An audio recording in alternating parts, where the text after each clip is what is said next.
There we go. Now we should be live. Sorry, y'all. Apparently you have to hit the go live button. Welcome to this performance of Shakespeare's Twelfth Night.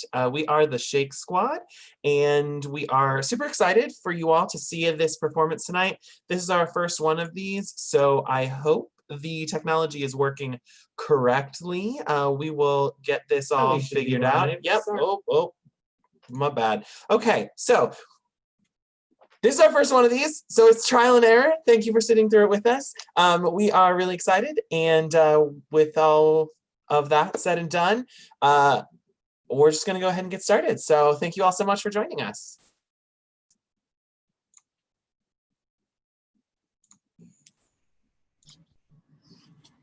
Scene 1.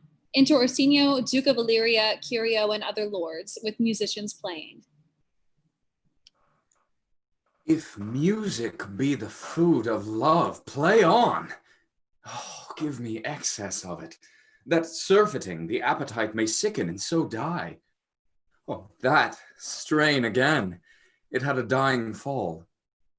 Oh, it came o'er my ear like the sweet sound that breathes upon a bank of violets, stealing and giving odor. Enough, no more. 'Tis not so sweet now as it was before. Oh, spirit of love, how quick and fresh art thou, that, notwithstanding thy capacity, receiveth as the sea, not enters there, of what validity and pitch soe'er, but falls into abatement and low price, even in a minute. So full of shapes is fancy, that it alone is high fantastical. Will you go hunt, my lord? What, Curio? The hart. Why, so I do, the noblest that I have. Oh, when mine eyes did see OLIVIA first, methought she purged the air of pestilence. That instant was I turned into a hart, and my desires like fell and cruel hounds ere since pursue me. How now? What news from her? So pleased, my lord, I might not be admitted, but from her handmaid do return this answer. The element itself, till 7 years' heat, shall not behold her face at ample view, but like a cloistress she will veiled walk, and water once a day at her chamber round with eye-offending brine, all this to season a brother's dead love, which she would keep fresh and lasting in her sad remembrance. Oh, she that hath a heart of that fine frame, to pay this debt of love but to a brother. How will she love when the rich golden shaft hath killed the flock of all affections else that live in her? When liver, brain, and heart, these sovereign thrones are all supplied and filled, her sweet perfections with one self-king. Away before me to sweet beds of flowers, love thoughts lie rich when canopied with bowers.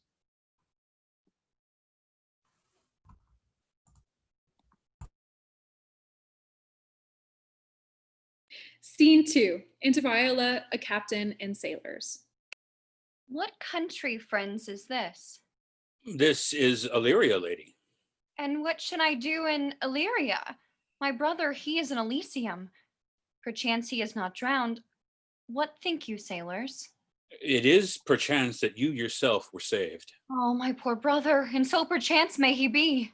True, madam, and to comfort you with chance, assure yourself, after our ship did split, when you and those poor numbers saved with you hung on our driving boat, I saw your brother, most provident in peril, bind himself, courage and hope both teaching him to practice, to a strong mast that lived upon the sea, where like Orion on the back of a dolphin, I saw him hold acquaintance with the waves so long as I could see.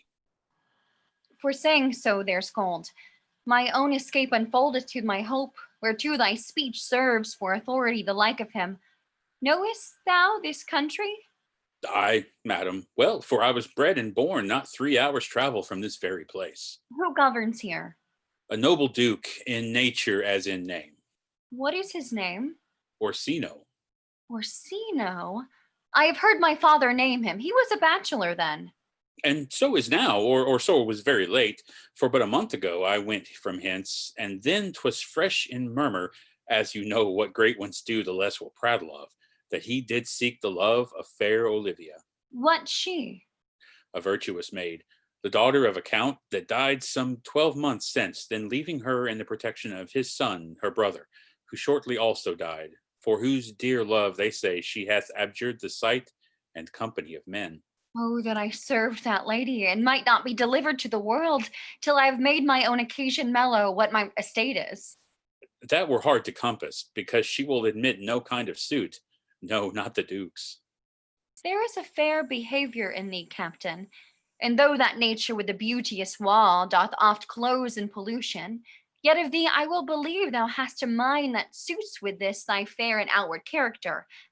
I prithee, and I'll pay thee bounteously, conceal me what I am, and be my aid for such disguise as haply shall become the form of my intent. I'll serve this Duke. Thou shalt present me as an eunuch to him. It may be worth thy pains, for I can sing and speak to him in many sorts of music that will allow me very worth his service. What else may hap to time I will commit, only shape thou thy silence to my wit. Be you his eunuch, and your mute I'll be. When my tongue blabs, let mine eyes not see. I thank thee. Lead me on. Scene 3. Enter Sir Toby and Maria.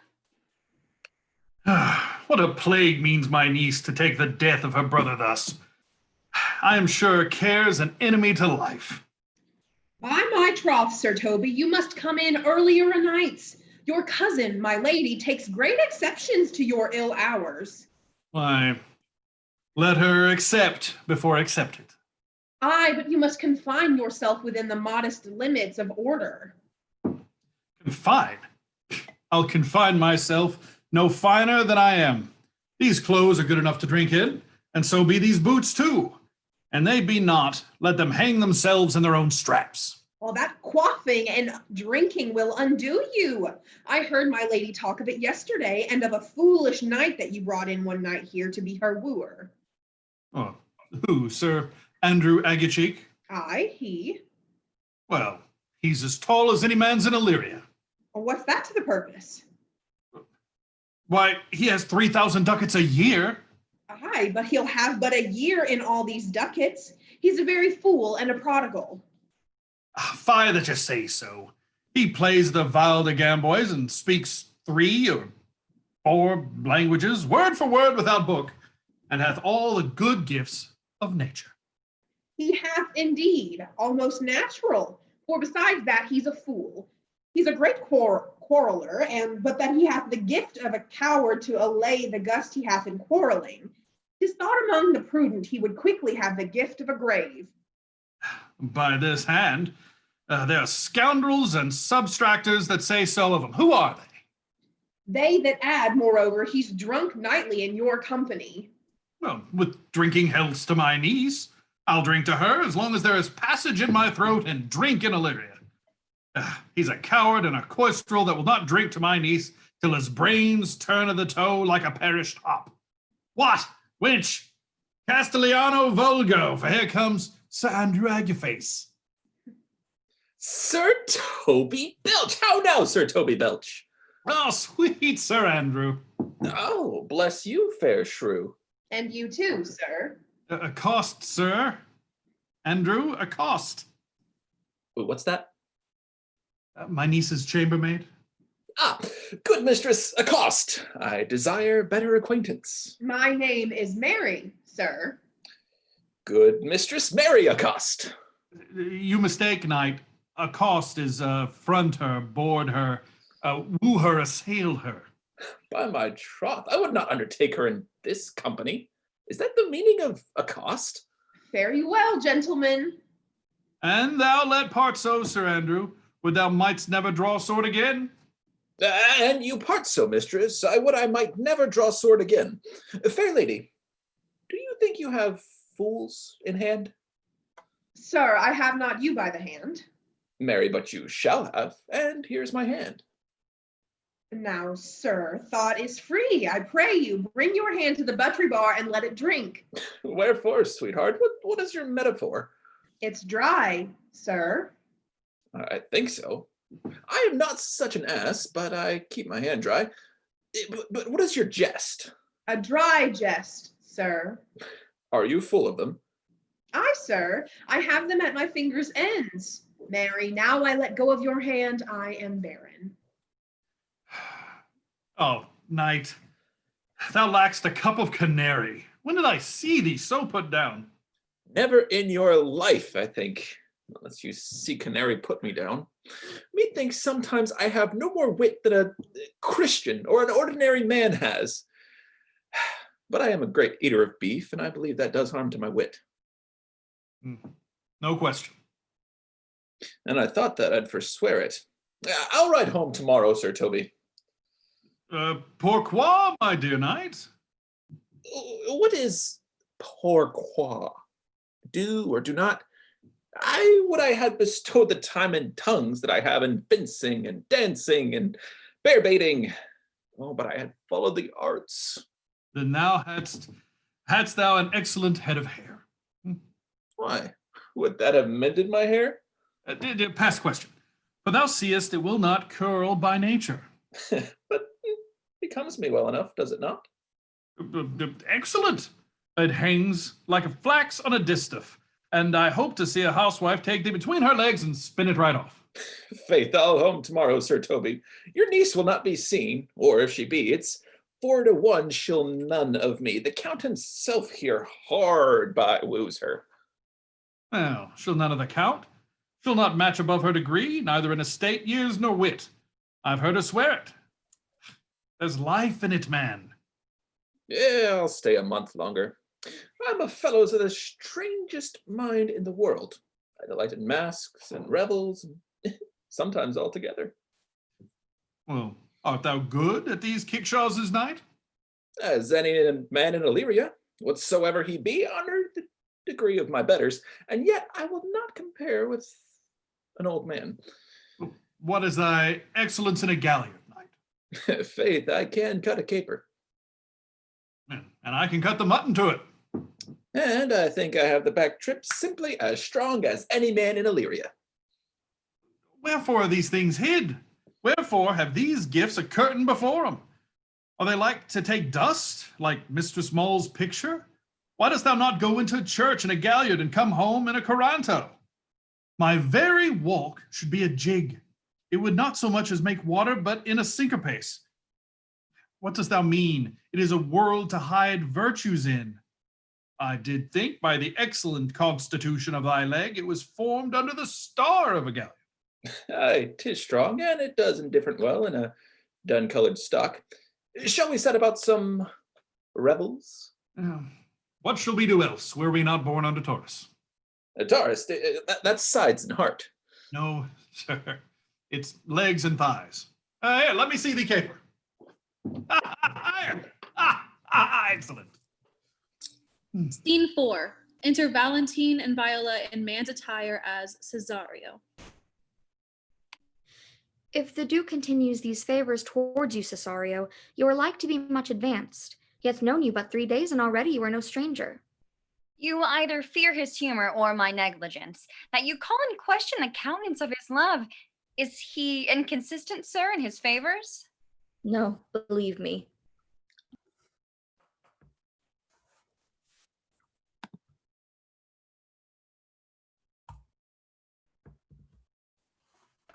Who saw Cesario? Ho! On your attendance, my lord, here. Stand you a while aloof, Cesario. Thou know'st no less, but all. I have unclasped to thee the book even of my secret soul. Therefore, good youth, address thy gate unto her. Be not denied access. Stand at her doors, and tell them there thy fixed foot shall grow till thou have audience. Sure, my noble lord, if she be so abandoned in her sorrow as it is spoke, she never will admit me. Be clamorous and leap all civil bounds rather than make unprofited return. Say I do speak with her, my lord. What then? Then unfold the passion of my love. Surprise her with discourse of my dear faith. It shall become thee well to act my woes. She will attend it better in thy youth than in a nuncio's of more grave aspect. I think not so, my lord. Dear lad, believe it. For they shall yet belie thy happy years that say thou art a man. Diana's lip is not more smooth and rubious. Thy small pipe is as the maiden's organ, shrill and sound, and all is semblative a woman's part. I know thy constellation is ripe apt for this affair. Some 4 or 5 will attend him. All, if you will, for I myself am best when least in company. Prosper well in this, and thou shalt live as freely as thy lord to call his fortunes thine. I'll do my best to woo your lady. Yet a barful strife. Whoe'er I woo myself would be his wife. Scene 5. Enter Mariah and Feste the Fool. Nay, either tell me where thou hast been, or I will not open my lips so wide as a bristle may enter in way of thy excuse. My lady will hang thee for thy absence. Let her hang me. He that is well hanged in this world needs to fear no colors. Make that good. He shall see none to fear. A good Lenten answer. I can tell thee where that saying was born of I fear no colors. Where, good Mistress Mary? In the wars, and that may you be bold to say in your foolery. Well, God give them wisdom that have it, and those that are fools, let them use their talents. Yet you will be hanged for being so long absent, or to be turned away. Is not that as good as a hanging to you? Many a good hanging prevents a bad marriage, and for turning away, let summer bear it out. You are resolute then. Not so, neither, but I am resolved on 2 points. That if one break, the other will hold, or if both break, your gaskins fall. Apt, in good faith, very apt. Well, go thy way. If Sir Toby would leave drinking, thou wert as witty a piece of Eve's flesh as in Illyria. Peace, you rogue, no more of that. Here comes my lady. Make your excuse wisely, you were best. Wit ain't be thy will. Put me in a good fooling. Those wits that think they have thee do very well prove fools, and that I am sure I lack thee may pass for a wise man. For what say Quinipolus? Better a witty fool than a foolish wit. God bless thee, lady. Take the fool away. Do you not hear her, fellows? Take away the lady. Go to, you're a dry fool. I'll know more of you. Besides, you grow dishonest. 2 faults, Madonna, that drink and good counsel will amend. Forgive the dry fool drink, then is the fool not dry? Bid the dishonest man mend himself. If he mend, he is no longer dishonest. If he cannot, let the botcher mend him. Anything that's mended is but patched. Virtue that transgresses is but patched with sin, and sin that amends is but patched with virtue. If that simple syllogism will serve so, if it will not, what remedy? As there's no true cuckold but calamity, so beautiful's a flower. The lady bade take away the fool, therefore I say again, take her away. Sir, I bade them take away you. Miss Prison is the highest degree. Lady cucalis non fatulum moniturum.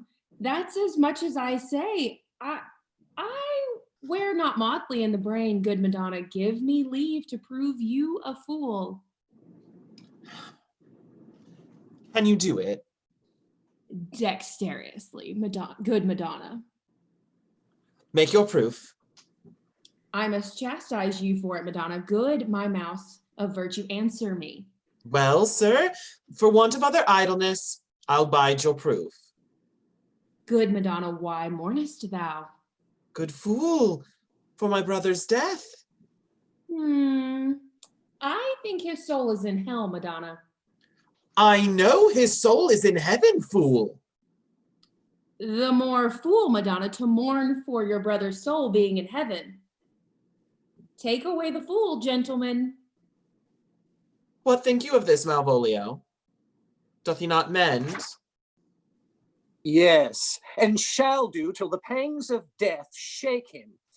Infirmity that decays the wise doth ever make the better fool. God send you, sir, a speedy infirmary for the better increasing your folly.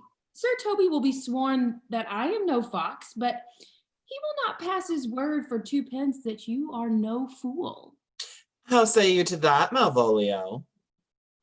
I marvel your ladyship takes delight in such a barren rascal. I saw him put down the other day with an ordinary fool that has no more brain than a stone. Look you now, he's out of his guard already. Unless you laugh and minister occasion to him, he is gagged. I protest, I take these wise men that crow so with these set kind of fools, no better than the fools zanies. Oh, you are sick of self-love, Malvolio, and taste with a distempered appetite. To be generous, guiltless, and of free disposition is to take those things for bird bolts that you deem cannon bullets. There is no slander allowed, there is no slander in an allowed fool, though he do nothing but rail, nor no railing in a known discreet man, though he do nothing but reprove. Now Mercury endure thee with leasing, for thou speakest well of fool. Madam, there is at the gate a young gentleman much desires to speak with you. Oh, from the Count Orsino, is it? I know not, madam. 'Tis a fair young man and well attended. Oh, who of my people hold him in delay?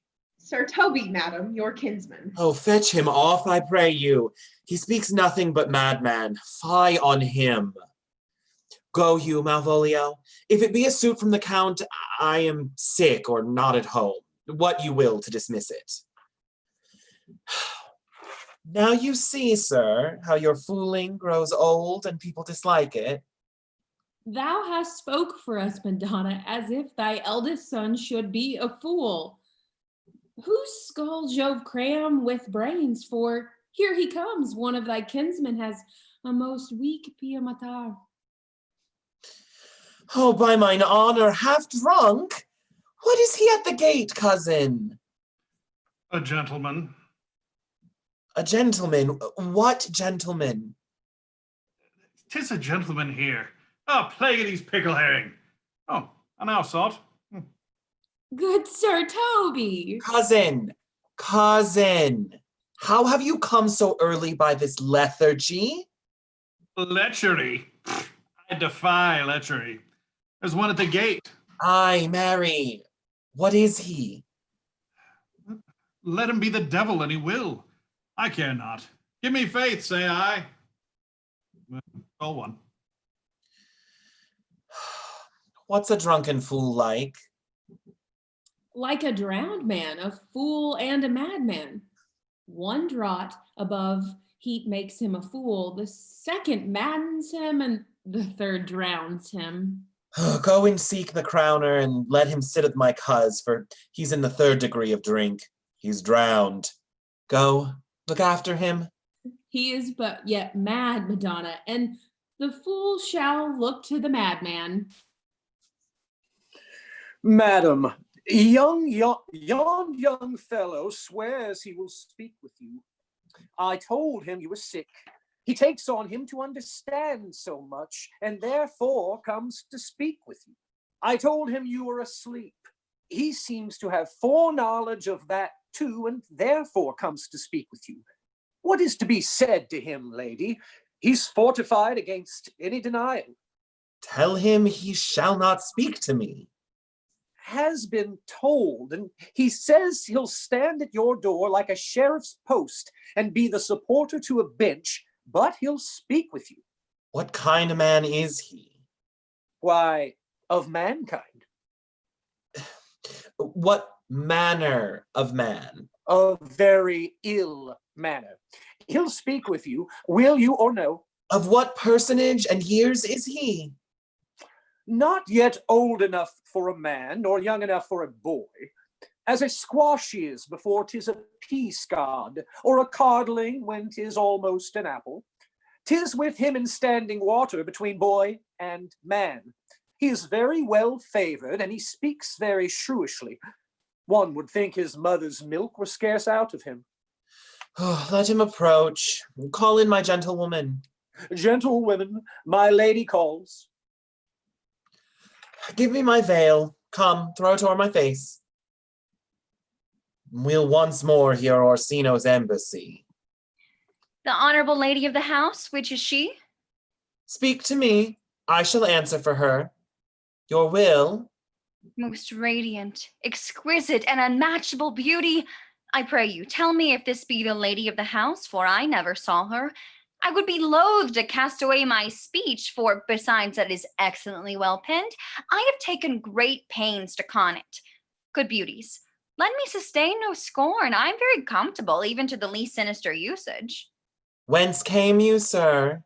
I can say little more than I have studied, and that question's out of my part. Good gentle one, give me modest assurance if you be the lady of the house, that I may proceed in my speech. Are you a comedian? No, my profound heart.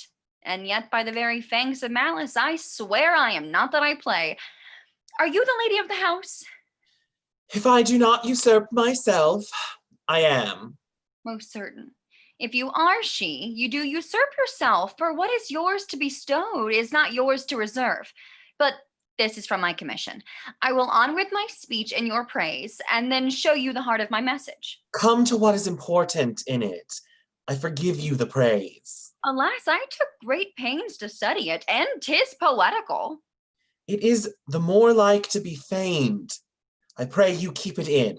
I heard you were saucy at my gates, and allowed your approach rather to wonder at you than to hear you. If you be not mad, be gone. If you have reason, be brief. 'Tis not that time of moon with me to make one in so skipping a dialogue. Will you hoist sail, sir? Here lies your way. No, good swabber. I am to hull here a little longer. Some mollifications for your giant sweet lady. Tell me your mind. I am a messenger. Sure you have some hideous matter to deliver when the courtesy of it is so fearful. Speak your office. It alone concerns your ear. I bring no overture of war, no taxation of homage. I hold the olive in my hand. My words are as full of peace as matter. Yet you began rudely. What are you? What would you? The rudeness that hath appeared in me have I learned from my entertainment. What I am and what I would are as secret as maidenhead. To your ears, divinity. To any others, profanation. Give us the place alone. We will hear this divinity. Now, sir, what is your text? Most sweet lady. A comfortable doctrine, and much may be said of it. Where lies your text? In Orsino's bosom. In his bosom? In what chapter of his bosom? To answer by the method in the first of his heart. Oh, I have read it. It is heresy. Have you no more to say? Good madam, let me see your face. Have you any commission from your lord to negotiate with my face?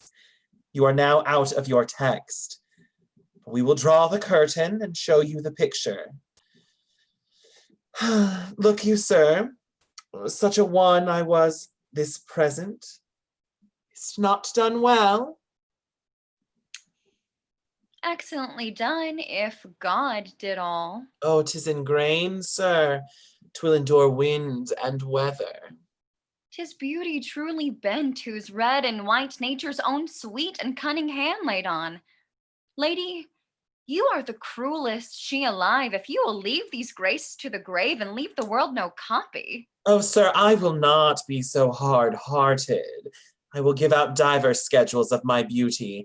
It shall be inventoried, and every particle and utensil labeled to my will as item, 2 lips indifferent red, item, 2 gray eyes with lids to them, item, 1 neck, 1 chin, and so forth.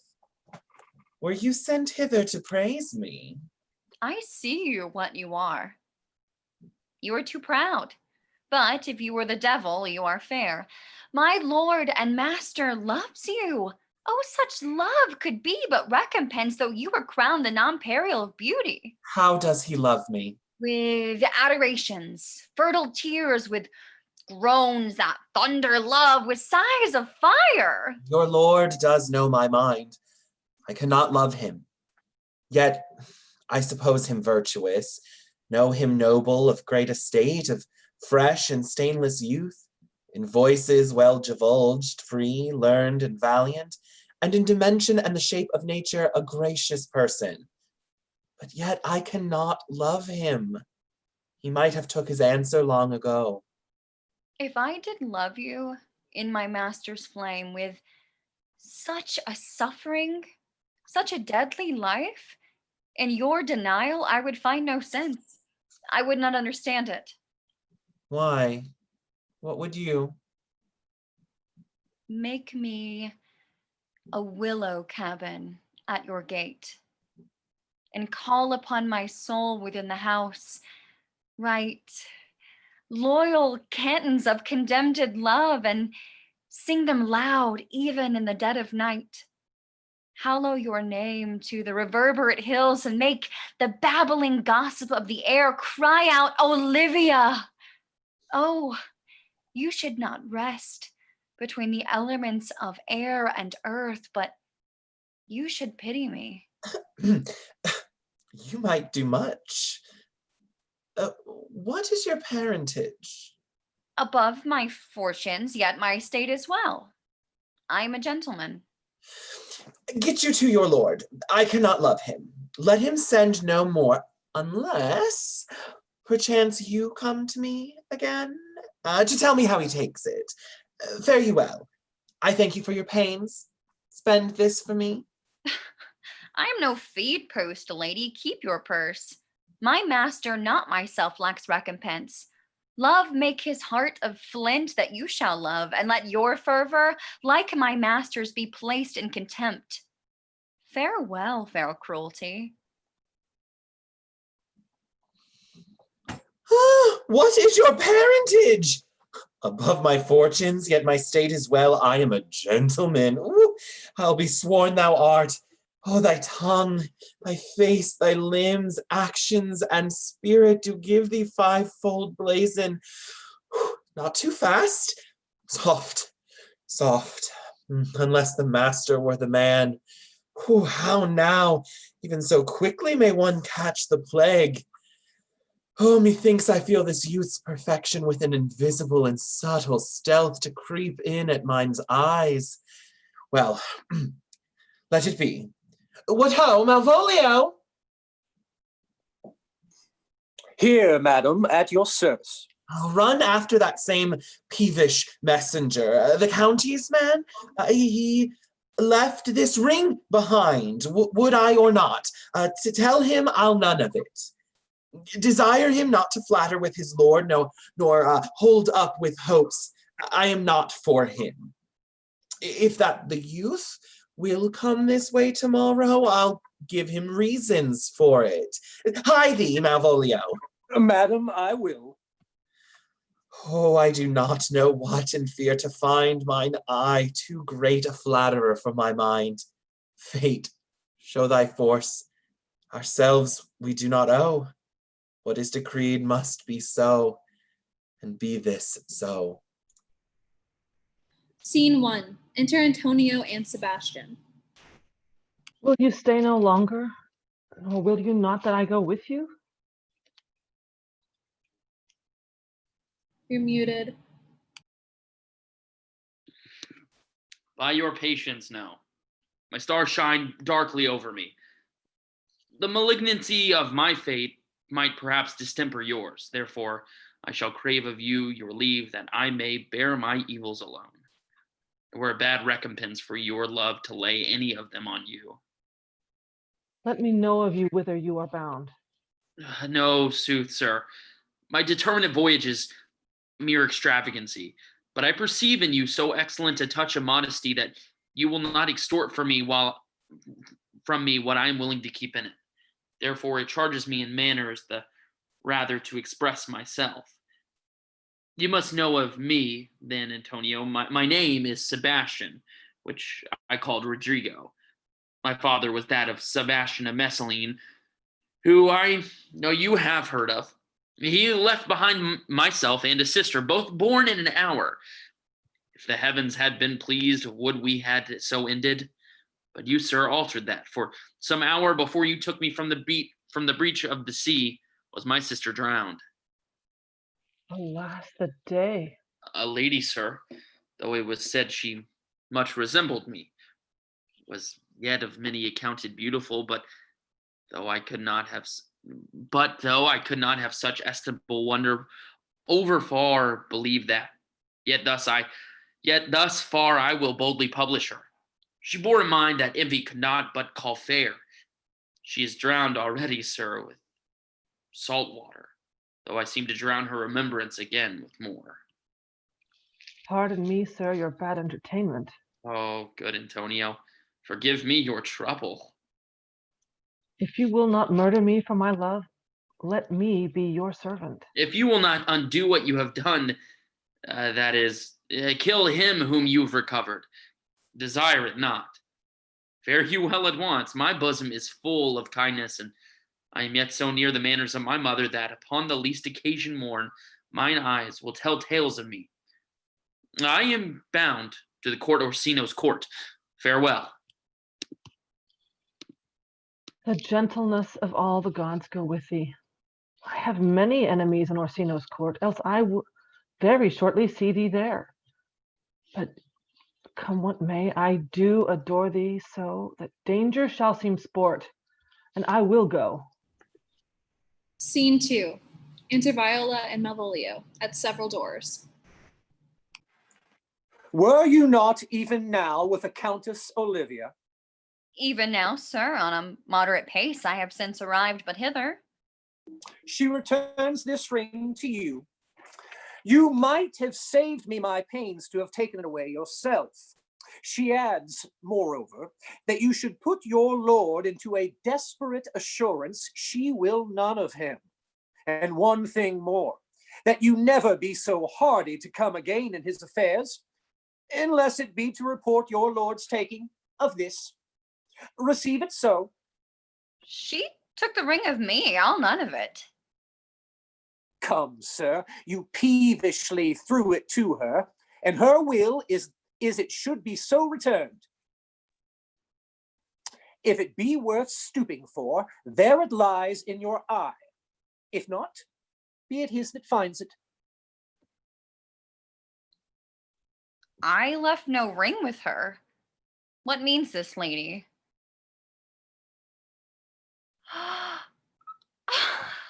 Fortune forbid my outsides have not charmed her. She made good view of me, and indeed so much that methought her eyes had lost her tongue, for she did speak and starts distractedly. She loves me, sure. The cunning of her passion invites me in this churlish messenger. None of my lord's ring, why he sent her none. I am the man. If it be so, as 'tis, poor lady, she were better love a dream. Disguise, I see thou art a wickedness wherein the pregnant enemy does much. How easy is it for the proper false and women's waxen hearts to set their forms? Alas, our frailty is the cause, not we, for such as we are made of, such we be. Howled this fadge. My master loves her dearly, and I, poor monster, fond as much on him, and she, mistaking, seems to dote on me. What will become of this? As I am a man, my state is desperate for my master's love. As I am a woman, now alas the day, what thriftless sighs shall poor OLIVIA breathe? O time, thou must entangle this, not I. It is too hard a knot for me to untie. Scene 3. Enter Sir Toby and Sir Andrew. Approach, Sir Andrew. Not to be abed after midnight is to be up betimes. And diliculo sugere, thou knowest. Nay, by my troth, I know not, but I know to be up late is to be up late. A false conclusion. I hate it as an unfilled can. To be up after midnight and to go to bed then is early, so that to go to bed after midnight is to go to bed betimes. Does not our lives consist of the 4 elements? Faith, so they say, but I think it rather consists of eating and drinking. Thou art a scholar. Let us therefore eat and drink. Marion, and say a stoop of wine. Here comes the fool, in faith. Now, my hearts, did you never see the picture We Three? Welcome, as. Now let's have a catch. By my troth, the fool has an excellent breast. I had rather 40 shillings I had such a leg, and so sweet a breath to sing in as the fool has. In sooth, thou wast very gracious fooling last night when thou spokest of Hygromatus of the Vapians passing the equinoctial of Quibus. 'Twas very, very good, in faith. I sent thee 6pence for thy leman. Hadst it? I did impedigos thy gratuity, for Malvolio's nose is no whipstock. My lady has a white hand, and the Miradoms are no bottle alehouses. Oh, excellent. Why, this is the best fooling when all is done. Now, a song. Oh, here. Come on, there's 6pence for you. Let's have a song. There's a testrel for me too, if one knight might give a. Would you have a love song or a song of good life? Oh, a love song. A love song. I care not for good life. Oh, mistress mine, where are you roaming? Oh, stay and hear your true love's coming, that can sing both high and low. Trip no further, pretty sweeting. Journeys end in lovers' meeting. Every wise man's son doth know. Excellent, good, in faith. Good. Good. What is love? 'Tis not hereafter. Present mirth hath present laughter. What's to come is still unsure. In delay there lies no plenty. Then come and kiss me, sweet and 20. Youth's a stuff will not endure. A mellifluous voice says I am a true knight. A contagious breath. Very sweet and contagious, if faith. To hear by the nose, it is a dulcet in contagion. But shall we make the welkin dance indeed? Shall we rouse the night owl in a catch that will draw 3 souls out of 1 weaver? Shall we do that? And you love me, let's do it. I am a dog at a catch. By your lady, sir, and some dogs will catch well. Most certain. Let our catch be thou knave. Hold thy peace, thou knave knight. I shall be constrained and to call thee knave knight. 'Tis not the first time I've been constrained one call me knave. Begin, fool. It begins, hold thy peace. I shall never begin if I hold my peace. Good, in faith, come, begin. What a caterwauling do you keep here? If my lady have not called up her steward Malvolio and bid him turn you out of doors, never trust me. My lady's a Catalian. We are politicians. Malvolio's a Pegaramsey, and 3 merry men be we. Am I not consanguineous? Am I not of her blood? Tilly Valley, lady. There dwelt a man in Babylon, lady. Beshrew me, the knight's an admirable fooling. He does well enough if he be deposed. And so do I. He does it with a better grace, but I do it more natural. On the 12th day of December. Oh, for the love of God, peace! My masters, are you mad? Or what are you? Have you no wit, manners nor honesty, but to gabble like tinkers at this time of night? Do you make an alehouse of my lady's house, that you squeak out your coziest catches without any mitigation or remorse of voice? Is there no respect of place, persons, nor time in you? We did keep time, sir, and our catches. Snack up. Sir Toby, I must be round with you. My lady bade me tell you that, though she harbors you as her kinsman, she's nothing allied to your disorders. If you can separate yourself and your misdemeanors, you are welcome to the house. If not, and it would please you to take leave of her, she is very willing to bid you farewell. Farewell, dear heart, since I must needs be gone. Nay, good Sir Toby. His eyes do show his days are almost done. Is it even so? But I will never die. Sir Toby, there you lie. This is much credit to you. Shall I bid him go? What am if you do? Shall I bid him go and spare not? No, no, no, no, no, you dare not. Not a tune, sir, you lie. Art any more than a steward? Dost thou think because thou art virtuous, there shall be no more cakes and ale? Yes, by Saint Anne and Ginger shall be I hot thy mouth too. Thou'rt in the right. Go, sir, rub your chain with crumbs.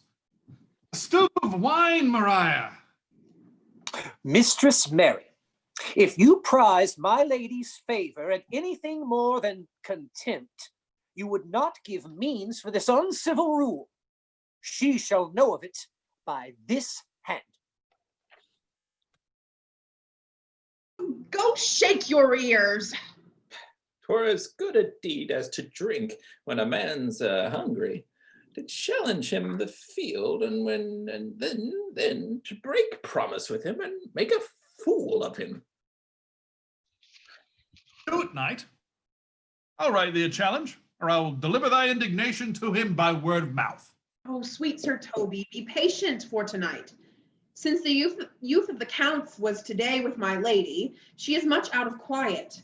For Monsieur Malvolio, let me alone with him. If I do not gull him into a nay word and make him a common recreation, do not think I have wit enough to lie straight in my bed. I know I can do it. Oh, well, possess us. Possess us. Tell us something of him. Marry, sir, sometimes he is a kind of Puritan. Oh, if I thought that, I'd beat him like a dog. What, for being a Puritan?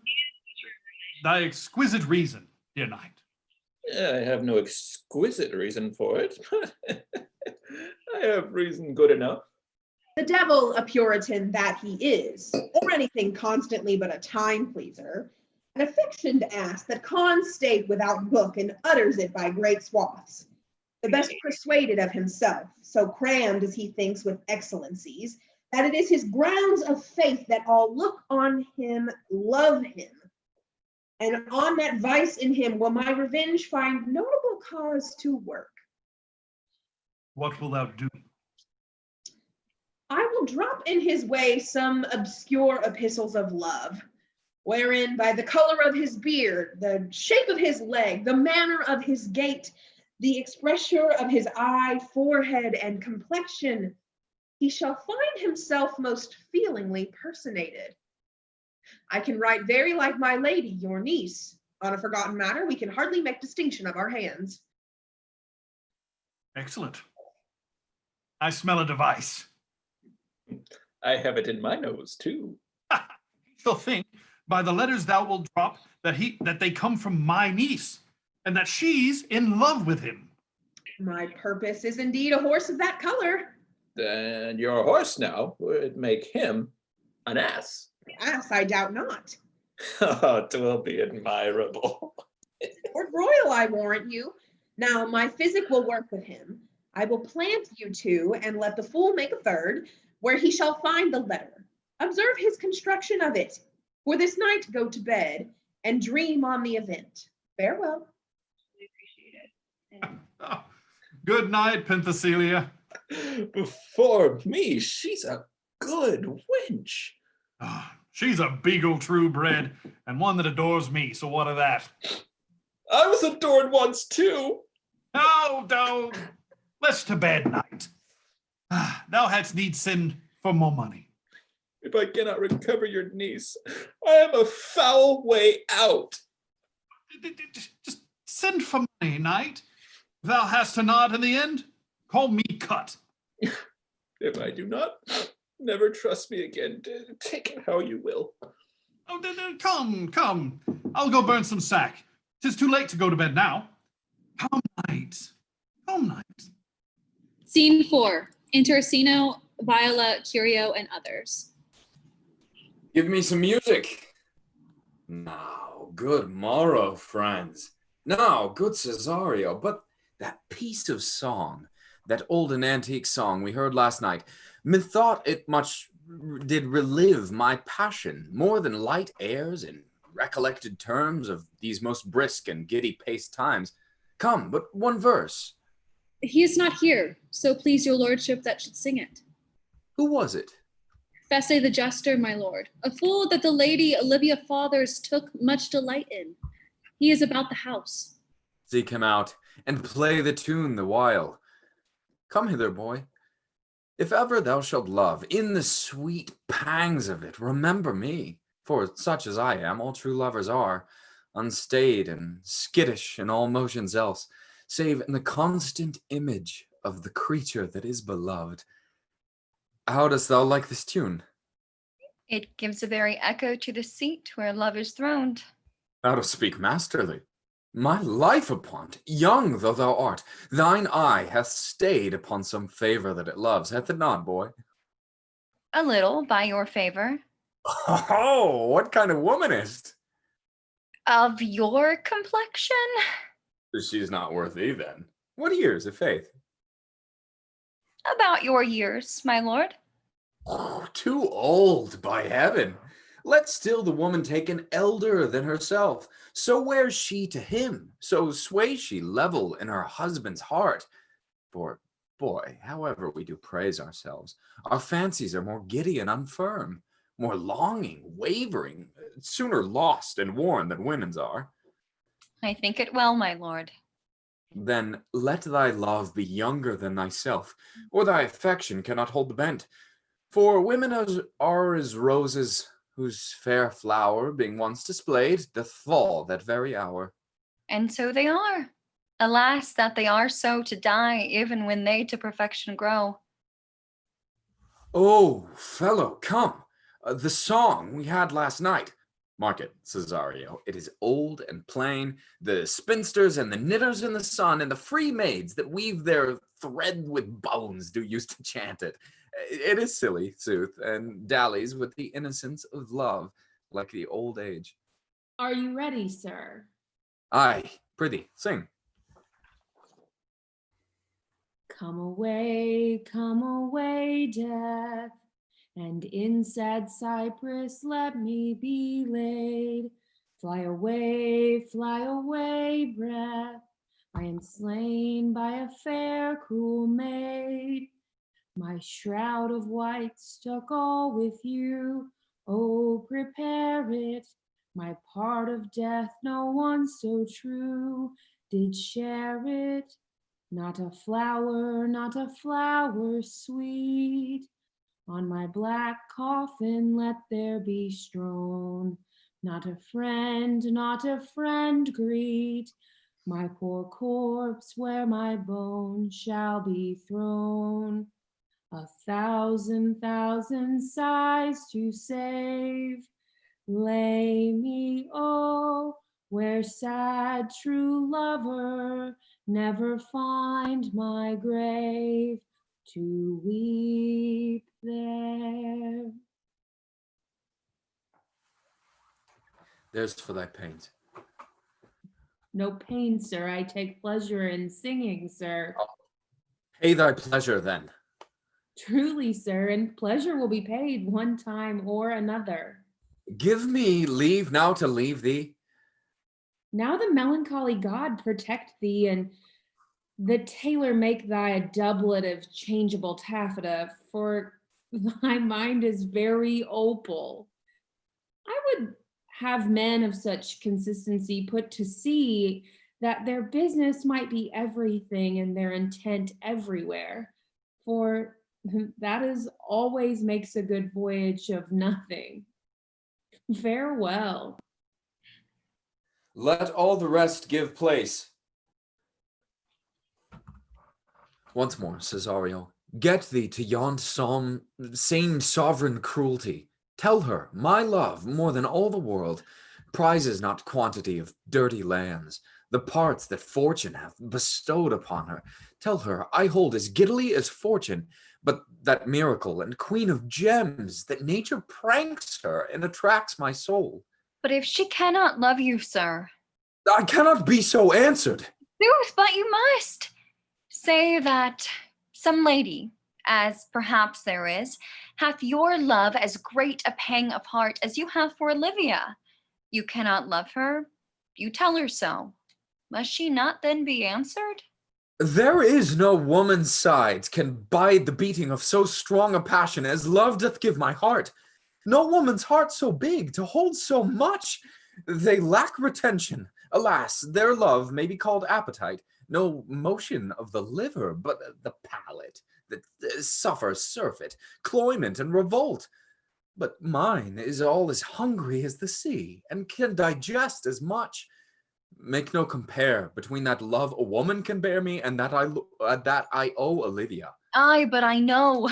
What dost thou know? Too well what love women to men may owe. In faith, they are as true of heart as we. My father had a daughter, loved a man, as it might be, perhaps. Were I woman, I should your lordship. And what's her history? A blank, my lord. She never told her love, but let concealment, like a worm in the bud, feed on her damask cheek. She pined and thought, and with a green and yellow melancholy, she sat like Patience on a monument, smiling at grief. Was not this love indeed? We men may say more, swear more, but indeed our shows are more than will, for still we prove much in our vows, but little in our love. But died thy sister of her love, my boy? I am all the daughters of my father's house, and all the brothers too. And yet, I know not. Sir, shall I to this lady? Aye, that's the theme. To her in haste. Give her this jewel, say, my love can give no place, bid no denay. Scene 5. Enter Sir Toby, Sir Andrew, and Fabian. Come thy ways, Sir Fabian. Nay, I'll come. If I lose a scruple of this sport, let me be boiled to death with melancholy. Wouldst thou not be glad to have the niggardly rascal deep sheep biter come by some notable shame? I would exult, man. You know he brought me out of favor with my lady about a bear baiting here. Well, to anger him, we'll have the bear again, and we'll fool him black and blue. Shall we not, Sir Andrew? And we do not. It is a pity of our lives. Ah, here comes the little villain. How now, my metal of India? We'll get you all three into the box tree. Malvolio's coming down this walk. He has been yonder in the sun practicing to his own shadow this half hour. Observe him for the love of mockery, for I know this letter will make a contemplative idiot of him. Close in the name of jesting. Lie thou there, for here comes the trout that must be caught with the tickling.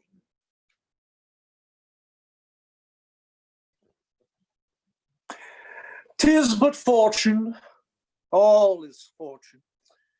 Maria once told me she did affect me, and I have heard herself come thus near, that should she fancy, it should be one of my complexion. Besides, she uses me with a more exalted respect than anyone else who follows her. What should I think on it? Here's an overweening rogue. Oh, peace. Contemplation makes a rare turkey cock of him. How he jets under his advanced plumes. Slight, I could so beat the rogue. A peace, I say. To be Count Malvolio. Oh, rogue. Pistol him, pistol him. Peace, peace. Shh. There is example for it. The lady of the Strachey married the yeoman of the wardrobe. Fie on him, Jezebel. Oh, peace. Now he's deeply in. Look how imagination blows him. Having been 3 months married to her, sitting in my state. Oh, for a stone bow to hit him in the eye. Calling my officers about me in my branched velvet gown, having come from a day bed where I have left OLIVIA sleeping. Fire and brimstone. Oh, peace, peace. And then to have the humor of state, and after a demure travel of regard, telling them I know my place, as I would they should do theirs. To ask for my kinsman, TOBY. Bolts and shackles. Oh, peace, peace, peace. Now. 7 of my people, with an obedient start, make out for him. I frown the while, and perchance wind up my watch, or play with some rich jeweler. TOBY approaches, curtsies there to me. Shall this fool live? Though our silence be drawn from us with cars, yet peace. I extend my hand to him thus, quenching my familiar smile with an austere regard of control. And does not TOBY take you a blow with the lips then? Saying, Cousin TOBY, my fortunes, having cast me upon your niece, give me this prerogative of speech. What? What? You must amend your drunkenness. Oh, doubt scab. Nay, patience, or we break the sinews of our plot. Besides, you waste the treasure of your time with a foolish knight. That's me, I'll warrant you. One Sir Andrew. I knew 'twas I, for many do call me fool. What employment have we here? Now is the woodcock near the gin? Oh, peace. And the spirit of humors intimate reading aloud to him. By my life, this is my lady's hand. These be her very C's, her U's, and her T's, and thus she makes her great P's. It is in contempt of question her hand. Her C's, her U's, and her T's. What of that? To the unknown beloved, this and my good wishes. Her very phrases. Your leave, wax, soft. And the impressure her Lucrece, with which she uses to seal. 'Tis my lady. To whom should this be? This wins him, liver and all. Jove knows I love, but who? Lips do not move, no man must know. No man must know. What follows? The numbers altered. No man must know. If this should be thee, Malvolio. Mary, hang thee, Brock. I may command where I adore, but silence like a Lucrece knife with bloodless stroke my heart doth gore. M-O-A-I doth swear my life. A fustian riddle. Excellent wench, say I. M-O-A-I I doth swear my life. Hey, but first let me see. What dish of poison has she dressed him? And with what wing the Staniel checks at it? I may command where I adore. Why, she may command me. I serve her. She is my lady. Why, this is evident to any formal capacity. There is no obstruction in this. And the end, what should that alphabetical position portend?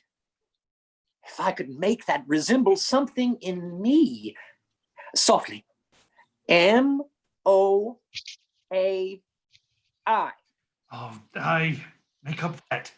He's now at a cold scent. Suitor will cry upon it for all this, though it be as rank as a fox. Malvolio. M. Why, that begins my name. Did I not say he would work it out? The cur is excellent at faults. M. But there is no consonancy in the sequel that suffers under probation. A should follow, but O does. And O shall end, I hope. Aye, or I'll cudgel him and make him cry, oh. And then I comes behind. I? And you had any eye behind you, you might see more detraction at your heels than fortunes before you. My.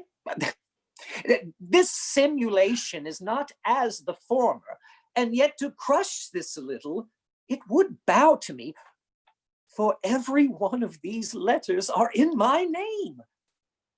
Soft, here follows prose.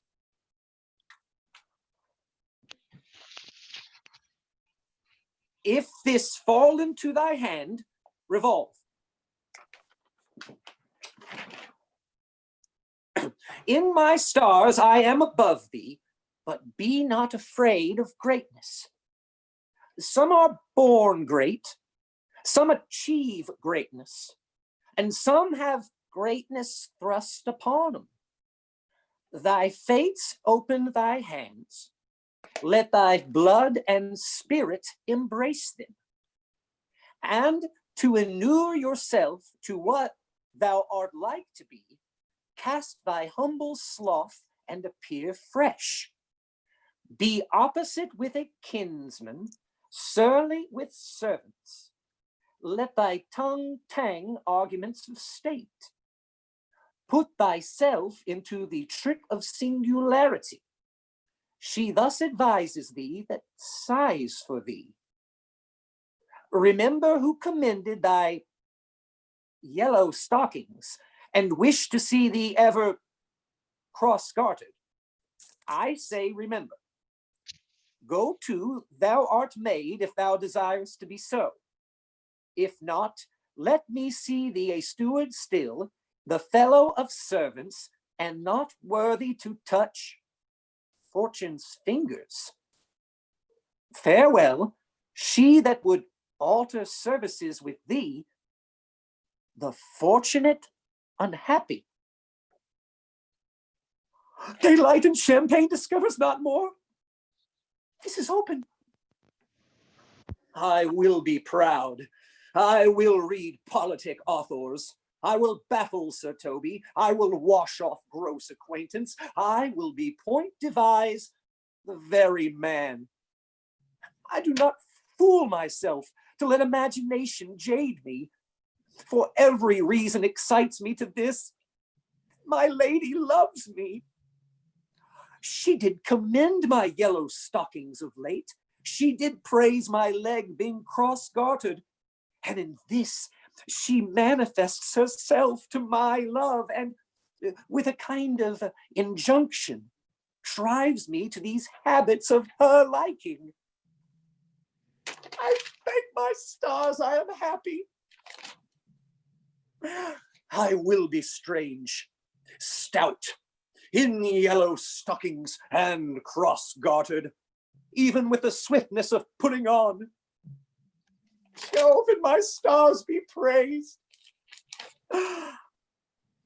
Here is yet a postscript. Thou canst not choose but know who I am. If thou entertainst my love, let it appear in thy smiling. Thy smiles become thee well. Therefore, in my presence, still smile, dear my sweet, I prithee.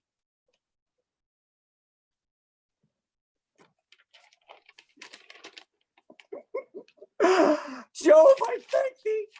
I will smile. I will do everything that thou wilt have me.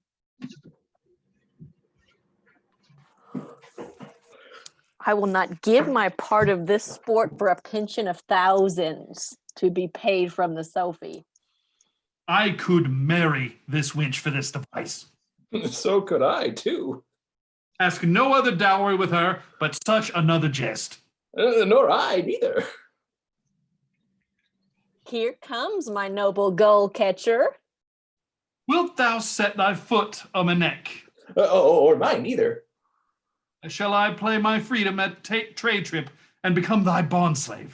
If faith or I, either. Why, thou hast put him in such a dream that when the image of it leaves him, he must run mad. Nay, but say true, does it work upon him? Like aquavitae with a midwife. If you will then see the fruits of the sport, mark his first approach before my lady. He will come to her in yellow stockings, and 'tis a color she abhors, and cross garter, a fashion she detests. And he will smile upon her, which will now be so unsuitable to her disposition, being addicted to a melancholy as she is, that it cannot but turn him into a notable contempt. If you will see it, follow me. To the gates of Tartar, thou most excellent devil of wit. I'll make one too.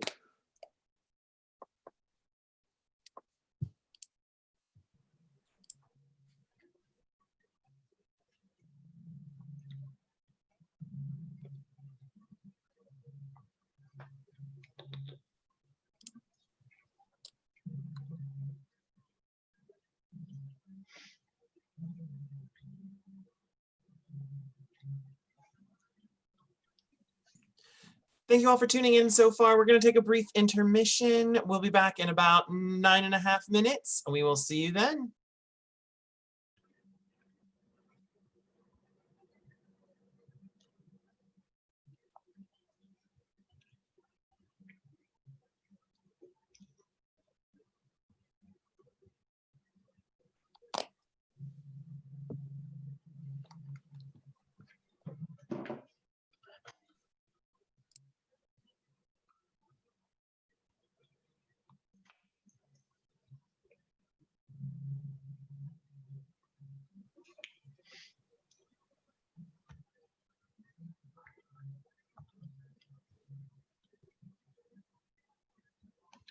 No, you can't.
All right, y'all, welcome back. I hope you enjoyed your intermission. I hope you got your snack refill, went to the bathroom. While we're here, before we get started, I would like to remind you to please, if you are enjoying our performance tonight, like this video, subscribe to our channel, and feel free to comment, tell us how we're doing, give us some suggestions, and let us know if you're enjoying the show. And with that being said, I'm going to turn it over to our wonderful cast as we start the second half of the show. Act 3, Scene 1. Enter Viola, Fesse the Fool, playing a tabor. Save thee, friend, in thy music. Dost thou live by the tabor? No, sir, I live by the church. Art thou a churchman? No such matter, I do live by the church, for I do live at my house, and my house doth stand by the church. So thou mayest say the king lives by a beggar if a beggar dwell near him, or the church stands by thy tabor if thy tabor stands by the church. You have said, sir, to see this age. A sentence is but a cheverel glove to a good wit. How quickly the wrong side may be turned outward. Nay, that's certain. They that dally nicely with words may quickly make them one. I would, therefore, my sister had no name, sir. Why, man? Why, sir, her name's a word, and to dally with that word might make my sister wanton, but indeed, words are very rascals since bonds disgrace them. Thy reason, man. Troth, sir, I can yield you none without words, and words are grown so false, I am loath to prove reason with them. I warrant thou art a merry fellow and carest for nothing. Not so, sir, I do care for something, but in my conscience, sir, I do not care for you. If that be to care for nothing, sir, it would make you invisible. Art not thou the Lady Olivia's fool? No, indeed, sir, the Lady Olivia has no folly. She will keep no fool, sir, till she be married, and fools are like husbands, as pilchers are to herrings, the husband's the bigger. I am indeed not her fool, but her corrupter of words. I saw thee late at the Count Orsino's. Foolery, sir, does walk about the orb like the sun. It shines everywhere. I would be sorry, sir, but the fool should be as oft with your master as with my mistress. I think I saw your wisdom there. Nay, and thou pass upon me. I'll no more with thee. Hold, there's expenses for thee. Now, Jove, in this next commodity of hair, send thee a beard. By my troth, I tell thee, I am almost sick for one, though I would not have it grow on my chin. Is thy lady within? Would not a pair of these have bread, sir? Yes, being kept together and put to use. I would play Lord Pandarus and of Phrygia, sir, to bring Cressida to this Troilus. I understand you, sir, 'tis well begged. The matter, I hope, is not great, sir, begging but a beggar. Cressida was a beggar, my lady is within, sir. I will constir them to whence you came, who you are and what you would are of my welkin. I might say element, but the word is overworn. This fellow is wise enough to play the fool, and to do that well craves a kind of wit. He must observe their moods, on whom he jests, the quality of persons and the time, and like the haggard, check on every feather that comes before his eye.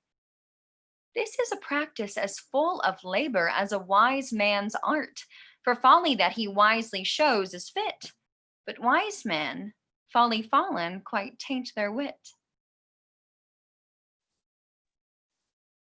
Yeah. Save you, gentlemen. And you, sir? Et vous regardez, monsieur. Êtes-vous assez votre serviteur? I hope so, sir. You are, and I am yours. Will you encounter the house? My niece is desirous you should enter, if your trade be to her. I am bound to your niece, sir. I mean, she is the list of my voyage. Well, then taste your legs, sir. Put them in motion. My legs do better understand me, sir, than I understand what you mean by bidding me taste my legs. I mean to go, sir. Enter. I will answer you with gate and entrance, but we are prevented. Most excellent, accomplished lady, the heavens rain odors on you. That youth's a rare courtier. Rains odors. My matter Well- hath no voice, lady, but to your own most pregnant and vouchsafe ear.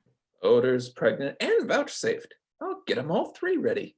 Let the garden door be shut, and leave me to my hearing. Give me your hand, sir. My duty, madam, and most humble service. What is your name? Cesario is your servant's name, fair princess. My servant, sir. 'Twas never merry world since lowly feigning was called compliment. Your servant to the Count Orsino, youth. And he is yours, and his must needs be yours. Your servant's servant is your servant, madam. For him, I think not on him. For his thoughts, would they were blanks rather than filled with me. Madam, I come to whet your gentle thoughts on his behalf. Oh, by your leave, I pray you. I bade you never speak again of him. But would you undertake another suit? I had rather hear you to solicit that than music from the spheres. Dear lady. Give me leave, beseech you.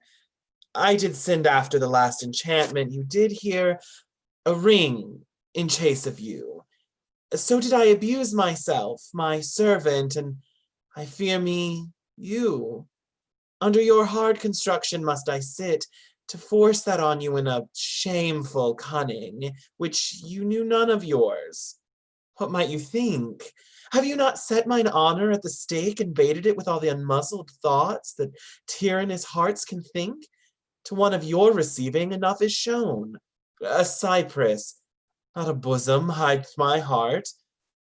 So let me hear you speak. I pity you. That's a degree to love. No, not a grise, for 'tis a vulgar proof that very oft we pity enemies. Why then, methinks it's time to smile again. O world, how apt the poor are to be proud. If one should be a prey, how much better to fall before the lion than the wolf. Oh, the clock upbraids me with the waste of time. Be not afraid, good youth. I will not have you. And yet when wit and youth is come to harvest, your wife is like to reap a proper man. There lies your way, due west. Then westward, ho, grace and good disposition, attend your ladyship. You'll nothing, madam, to my lord by me? Stay, I prithee, tell me what you thinkst of me. That you do not think you are not what you are. If I think so, I think the same of you. Then think you right. I am not what I am. Oh, I would you were as I would have you be. Would it be better, madam, than I am? I wish it might, for now I am your fool. Oh, what a deal of scorn looks beautiful in the contempt and anger of his lip. A murderous gift shows not itself more soon than love that would seem hid. Oh, love's night is noon.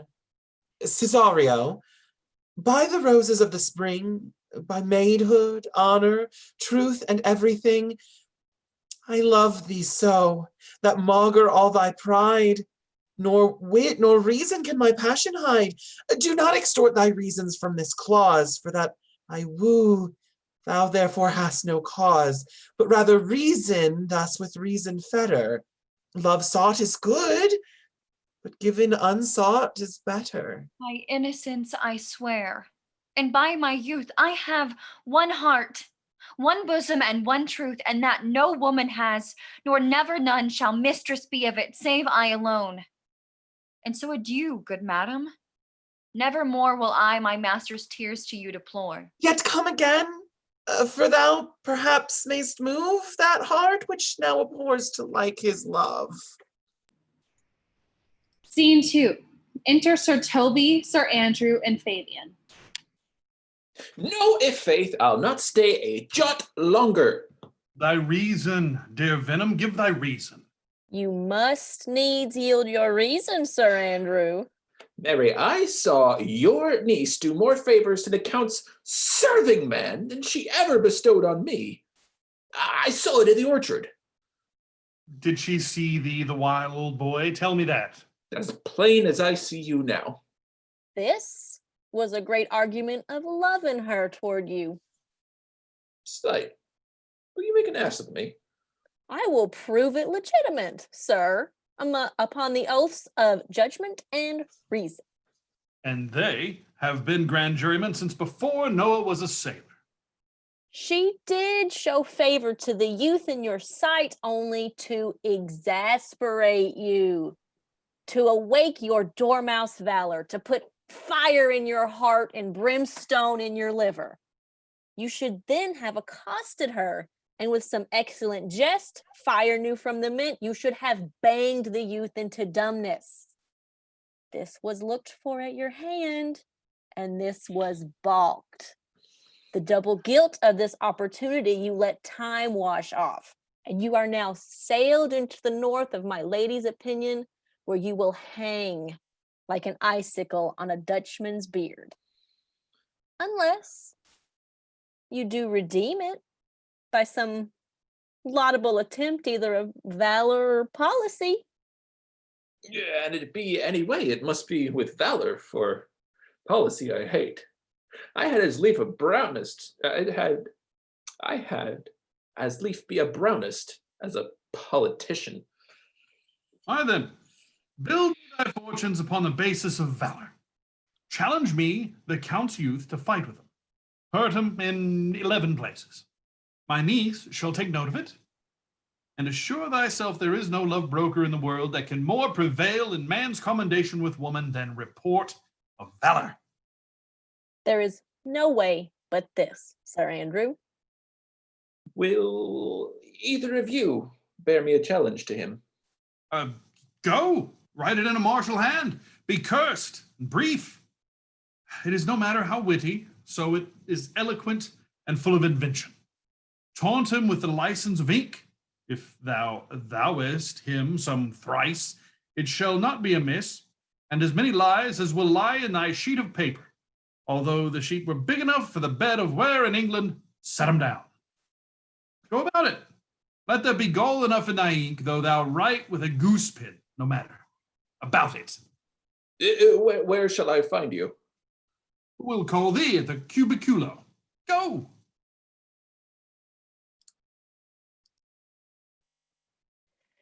This is a dear mannequin to you, Sir Toby. Well, I have been dear to him, lad, some 2,000 strong or so. We shall have a rare letter from him, but you'll not deliver it? Well, never trust me then. And by all means, stir on the youth to an answer. I think oxen and wain ropes cannot hale them together.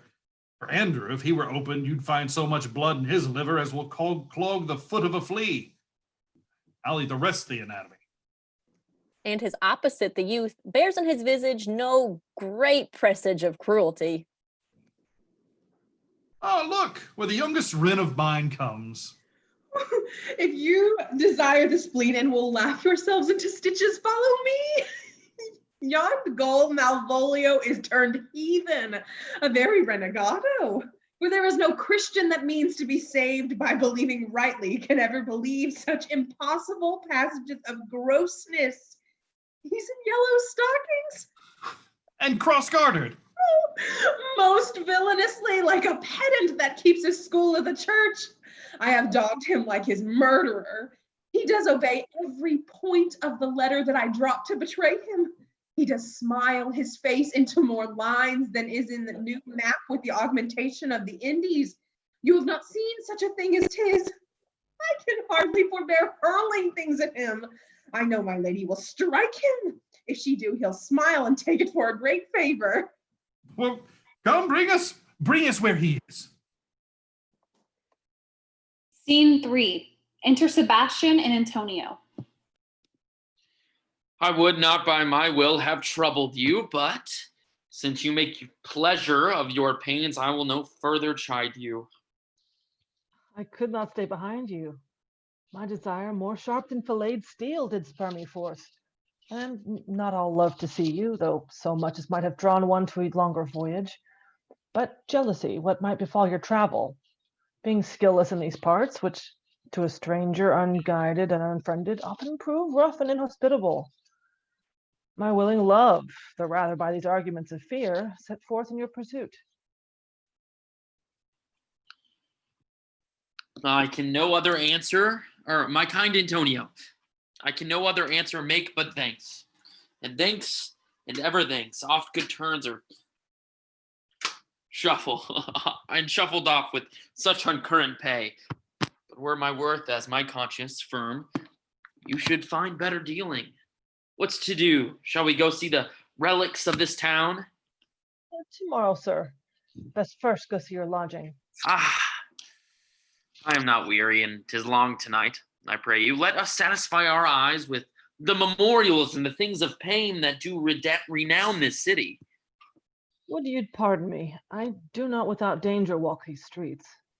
Once in a sea fight against the Count and his galleys, I did some service of such note indeed that were I taken here, I would scarce be answered. Belike you slew great number of his people? Well, the offense is not of such a bloody nature, albeit the quality of the time and quarrel might well have given us bloody argument. It might have since been answered in repaying what we took from them, which for traffic's sake most of our city did. Only myself stood out, for which, if I be lapsed in this place, shall pay dear. Do not then walk too open. It doth not fit me. Hold, sir, here's my purse. In the south suburbs of the Elephant is best to lodge. I will bespeak our diet, whilst you beguile the time and feed your knowledge with viewing of the town. There shall you have me. Why, I your purse. Haply your eye shall light upon some toy you have desire to purchase, and your store, I think, is not for idle markets, sir. I'll be your purse bearer and leave you for an hour. To the Elephant. I do remember. Scene 4. Enter Olivia and Mariah. Oh, I have sent after him. He says he'll come. How shall I feast him? What bestow of him? For youth is bought more oft than begged or borrowed. Oh, I speak too loud. Where's Malvolio? He is sad and civil, and suits well for a servant with my fortunes. Where is Malvolio? He's coming, madam, but in a very strange manner. He is sure possessed, madam. Why? What's the matter? Does he rave? No, madam, he does nothing but smile. Your ladyship were best to have some guard about you if ye come, for sure the man is tainted in his wits. Go, call after him. Call him hither.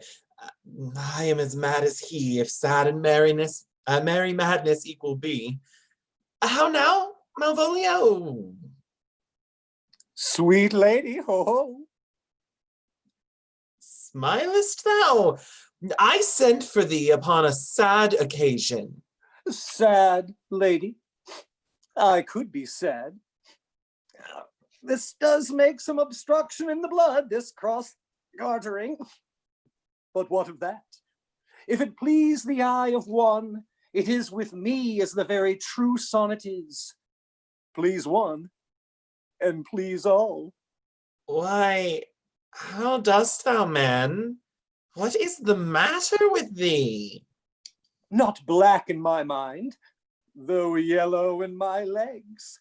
It did come into his hands, and commands shall be executed. I think we do know the sweet Roman hand. Wilt thou go to bed, Malvolio? To bed? Aye, sweetheart, and I'll come to thee. God comfort thee! Why dost thou smile so, and kiss thy hand so oft? How do you, Malvolio? At your request, Yes, nightingales answered daws. Why appear you with this ridiculous boldness before my lady? Be not afraid of greatness. 'Twas well writ. What meanst thou by that, Malvolio? Some are born great. Huh? Some achieve greatness. What sayest thou? And some have greatness thrust upon them. Heaven restore thee! Remember who commended thy yellow stockings. Thy yellow stockings? And wish to see thee cross-gartered. Cross-gartered? Go to, thou art made if thou desirest to be so. Am I made? If not, let me see thee a servant still. Why, this is very midsummer madness.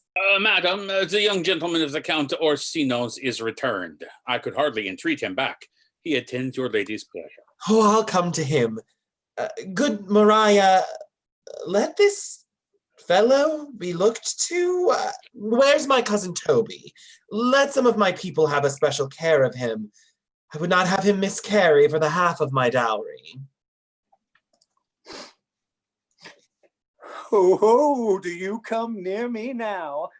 No worse man than Sir Toby to look to me. This concurs directly with the letter. She sends him on purpose, that I may appear stubborn to him, for she incites me to that in the letter. Cast thy humble sloth, says she, be opposite with a kinsman, surly with servants, let thy tongue tang with arguments of state, put thyself into the trick of singularity, and consequently sets down the manner how, as a sad face, a reverend carriage, a slow tongue, in the habit of some sir of note, and so forth. I have limed her, but it is Jove's doing, and Jove make me thankful.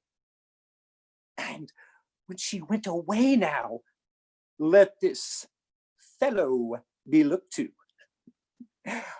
Fellow, not Malvolio, nor after my degree, but fellow. Why, everything adheres together, that no dram of a scruple, no scruple of a scruple, no obstacle, no incredulous or unsafe circumstance. What can be said? Nothing that can be can come between me and the full prospect of my hopes. Well, Jove, not I, is the doer of this, and he is to be thanked. Which way is he in the name of sanctity? If all the devils of hell be drawn in little and legion himself possessed him, yet I'll speak to him. Here he is. Here he is. How is't with you, sir? How is't with you, man? Go off, I discard you. Let me enjoy my private. Go off. Oh, how hollow the fiend speaks within him! Did not I tell you? Sir Toby, my lady prays you to have a care of him. Ha, does she so? Go to. Peace. We must deal gently with him. Let me alone. How do you, Malvolio? How is it with you? What men defy the devil? Consider he's an enemy to mankind. Do you know what you say? Are you, and speak you ill of the devil? How he takes it at heart. Pray God he be not bewitched. Carry his water to the wise woman. Marry, and it shall be done tomorrow morning if I live. My lady would not lose him for more than I'll say. How now, mistress? Oh, Lord. Prithee, hold thy peace. This is not the way. Do you not see you move him? Let me alone with him. No way but gentleness. Gently. The fiend is rough and will not be roughly used. Why, how now, my ball cock? How dost thou, Chuck? Sir. Aye, Biddy, come with me. What? Man, it is not for gravity to play at cherry pit with Satan. Hang him, foul collier. Get him to say his prayers, good Sir Toby. Get him to pray. My prayers, minx. No, I warrant you, he will not hear of godliness. Go hang yourselves all. You are idle, shallow things. I am not of your element. You shall know more hereafter.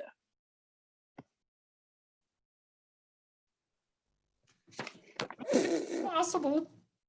If this were played upon a stage now, I could condemn it as improbable fiction. His very genius hath taken the infection of the device, man. Nay, pursue him now, lest the device take air and taint. Why, we shall make him mad indeed. The house will be the quieter. Come, we'll have him in a dark room and bound. My niece will be already in the belief that he's mad. We may carry it thus, for our pleasure and his penance, till our very pastime, tired out of breath, prompt us to have mercy on him. At which time we will bring the device to the bar and crown thee for a finder of madmen. Let's see. More matter for a May morning. Here's the challenge. Read it. I warrant there's vinegar and pepper in it. It's so saucy. Aye, it is. I warrant him, but do read. Here, give me. Youth, whatsoever thou art but a scurvy fellow. Good and valiant. Wonder not, nor admire not, in thy mind, why I do call thee so, for I will show thee no reason for it. A good note. That keeps you from the blow of the law. Thou comest to the Lady OLIVIA, and in my sight she uses thee kindly, but thou liest in thy throat. That is not the matter I challenge thee for. Very brief and to exceeding good sense. I will Yes. waylay thee going home, where if it be thy chance to kill me, Good.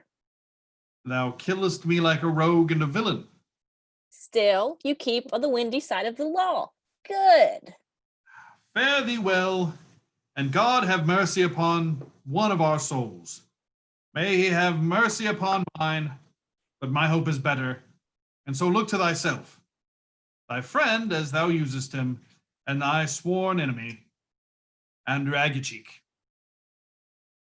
Well, if this letter move him not, then his legs cannot. I'll give it him. You may have very fit occasion for it. He is now in some commerce with my lady, and will by and by depart. Go, Sir Andrew. Scout me for him at the corner of the orchard like a bum bailey. So soon as ever thou seest him, draw. And as thou drawest, swear horrible, for it comes to pass oft that a terrible oath, with a swaggering accent sharply twanged off, gives a manhood more approbation than ever proof itself would have earned it.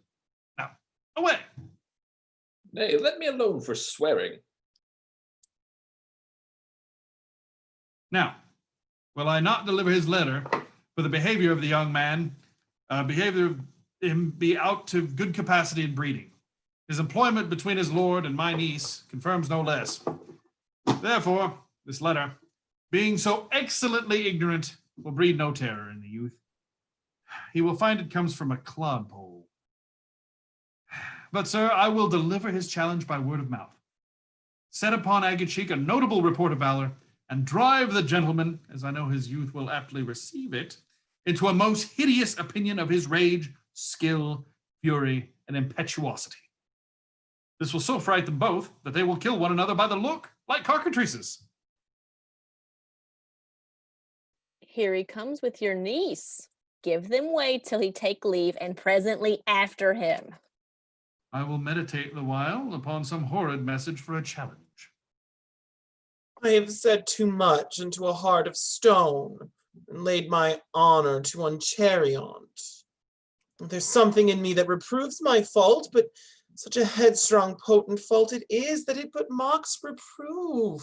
With the same behavior that your passion bears goes on my master's griefs. Here, wear this jewel for me, 'Tis my picture. Refuse it not. It hath no tongue to vex you. And I beseech you come again tomorrow. What shall you ask of me that I'll deny? That honor saved may upon asking give? Nothing but this, your true love for my master. How with mine honor may I give him that which I have given to you? I will acquit you. Well, come again tomorrow. Fare thee well. Oh, a friend like thee might bear my soul to hell.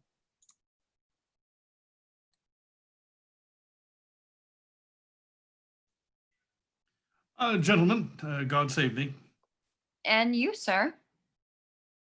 Oh, well, that defense thou hast, betake thee to it. Of what nature the wrongs are thou hast done him, I know not. But thy interceptor, full of despite, bloody as the hunter, attends thee at the orchard end. Dismount thy tuck. Be yare in thy preparation, for thy assailant is quick, skillful, and deadly. You mistake me, sir. I am sure no man hath any quarrel to me. My remembrance is very free and clear from any image of offense done to any man. Well, you'll find it otherwise, I assure you. Therefore, if you hold your life at any price, betake you to your guard. For your opposite hath in him what youth, strength, skill, and wrath can furnish a man withal. I pray you, sir, what is he? He is a knight, dubbed with unhatched rapier and on carpet consideration. But he is a devil in private brawl. Souls and body hath he divorced 3, and his incensement at this moment is so implacable that satisfaction can be none but by pangs of death and sepulchre. Hobnob is his word. Give it to take it. I will return again into the house and desire some conduct of the lady. I am no fighter. I have heard of some kind of men that put quarrels purposely on others to taste their valor. Be like this is a man of that quirk? Sir, no. His indignation derives itself of a very competent injury. Therefore get you on, and give him his desire. Back you shall not to the house, unless you undertake that with me, which with as much safety as you might answer him. Therefore, on, strip your sword stark naked, from metal you must, that's certain, or forswear to wear iron about you. This is uncivil and strange. I beseech you, do me this courteous office as to know of the knight what my offense to him is. It is something of my negligence, nothing of my purpose. Well, I will do so. Signor Fabian, stay you by this gentleman till my return. Pray you, sir, do you know of this matter? I know the knight is incensed against you even to a mortal arbitrament, but nothing of the circumstance more. I beseech you, what manner of man is he? Nothing of that wonderful promise to read him by his form, as you are like to find him in the proof of his valor. He is indeed, sir, the most skillful, bloody, and fatal opposite that you could possibly have found in any part of Illyria. Will you walk towards him? I will make your peace with him if I can. I shall be much bound to you, sir, for it. I am one that had rather go with Sir Priest than Sir Knight. I care not who knows so much of my mettle.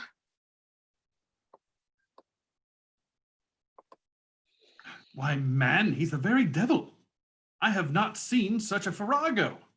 I had a pass with him earlier, rapier, scabbard, and all, and he gives me the stuck-in with such a mortal motion that it is inevitable. And on the answer, he pays you as surely as your feet hit the ground they step on. They say he's been a fencer to the Sophie. Pox on it, I'll not meddle with him. Well, aye, but he will not now be pacified. Fabian can scarce hold him yonder. Plague on it. And I thought he had been valiant and so cunning in fence. I'd have seen him damned ere I'd have challenged him. Let the matter slip. I'll give him my horse, Grae Capulet. Oh, I'll make the motion.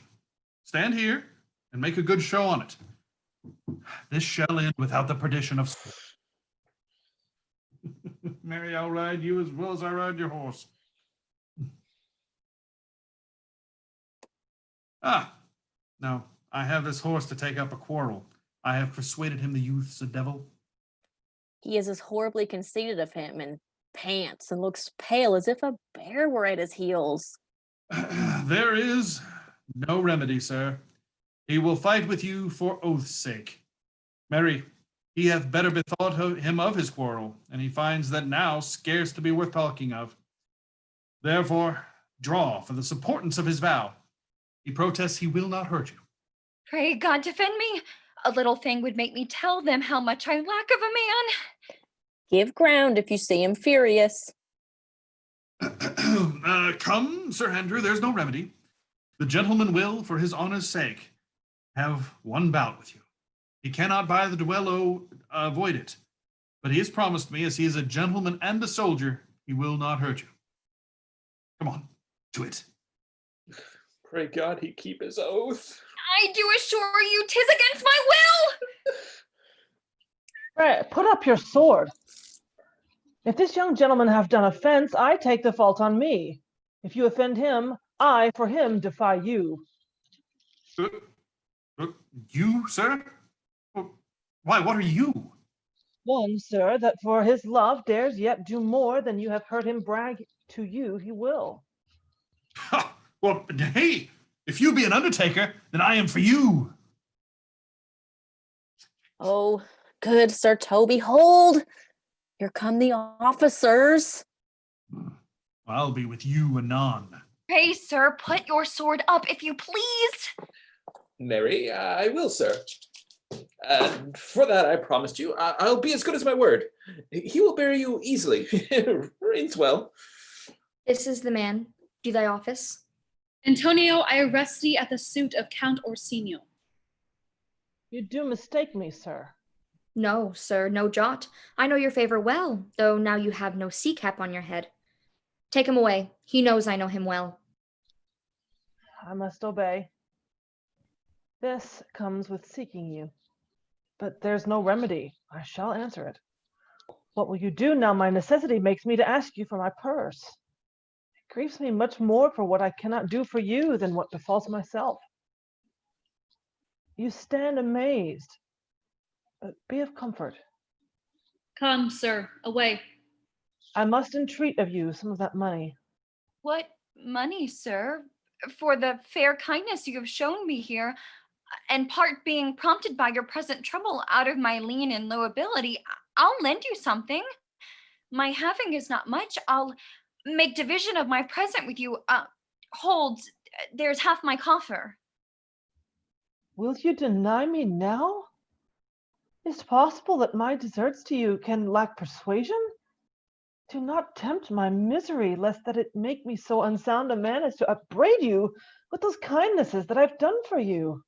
I know of none, nor know I you by voice or any feature. I hate ingratitude more in a man than lying, vainness, babbling, drunkenness, or any taint of vice whose strong corruption inhabits our frail blood.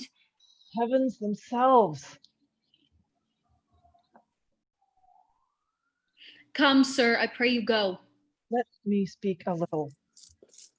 This youth that you see here, I snatched one half out of the jaws of death, relieved him with such sanctity of love, and to his image, which methought did promise most venerable worth, did I devotion. What's that to us? The time goes by. Away. But oh, how vile and idle proves this god! Thou hast, Sebastian, done good features shame. In nature there's no blemish but the mind. None can be called deformed but the unkind. Virtue is beauty, but the beauteous evil are empty trunks or flourished by the devil. The man grows mad. Away with him. Come, come, sir. Lead me on. Methinks his words do from such passion fly that he believes himself, so do not I. Prove true, imagination, oh, prove true that I, dear brother, be now ta'en for you. Come hither, knight. Come hither, Fabian. We'll whisper o'er a couplet or two of the most sage salts. He named Sebastian. I, my brother, know, yet living in my glass. even such and so in favor was my brother, and he went still in this fashion, color, ornament, for him I imitate. Oh, if it prove tempest or kind and salt waters fresh in love.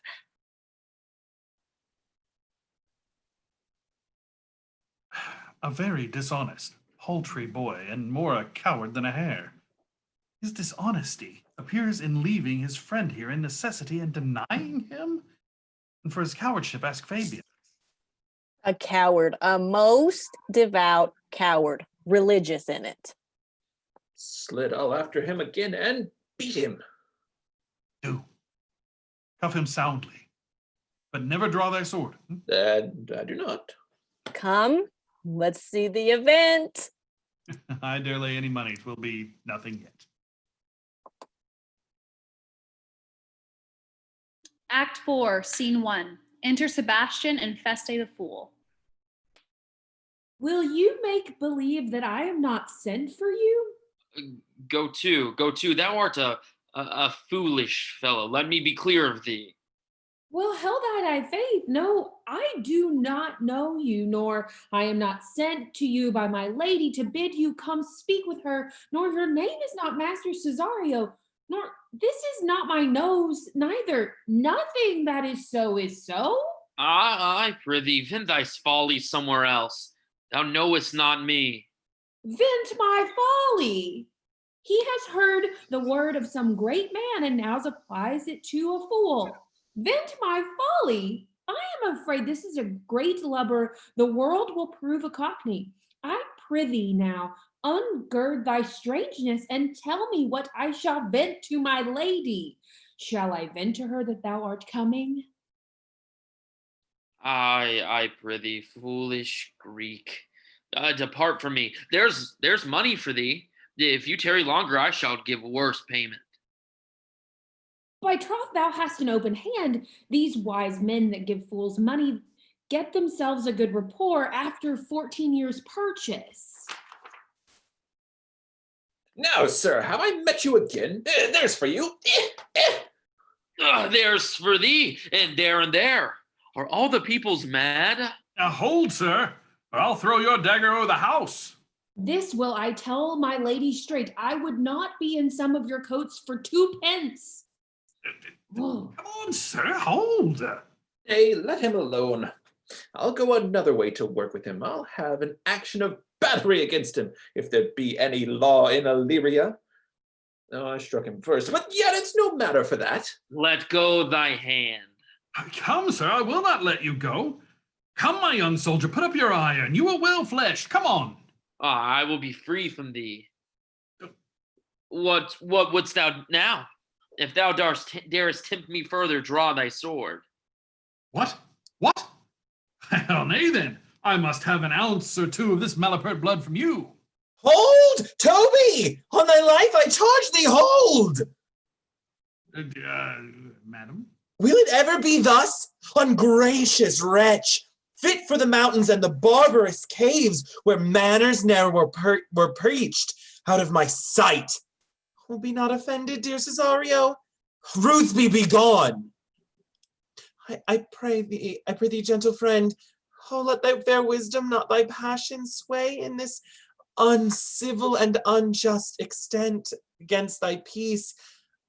Go with me to my house, and hear thou there how many fruitless pranks this ruffian hath botched up, that thou thereby may smile at this. Thou shalt not choose but go. Oh, do not deny. Beshrew his soul for me. He started one poor heart of mine in thee. What relish is in this? How runs the stream, or I am mad, or else this is a dream? No, let fancy still my sense and let thee sleep. If it be thus to dream, still let me sleep. Hey, come, I prithee. Would thou'dst be ruled by me? Madam, I will. Oh, say so and be so. Scene 2. Enter Mariah and Feste the Fool. Nay, I prithee, put on this gown and this beard. Make him believe thou art Sir Topus, the curate. Do it quickly. I'll call Sir Toby the whilst. well, I'll put it on, and I will disassemble myself in it, and I were first that ever dissembled such a gown. I'm not tall enough to become the function well, nor lean enough to be thought a good student, but to be said an honest man and a good housekeeper goes fairly as to say a careful man and a great scholar. The competitor enters. Oh, Jove bless thee, Master Parson.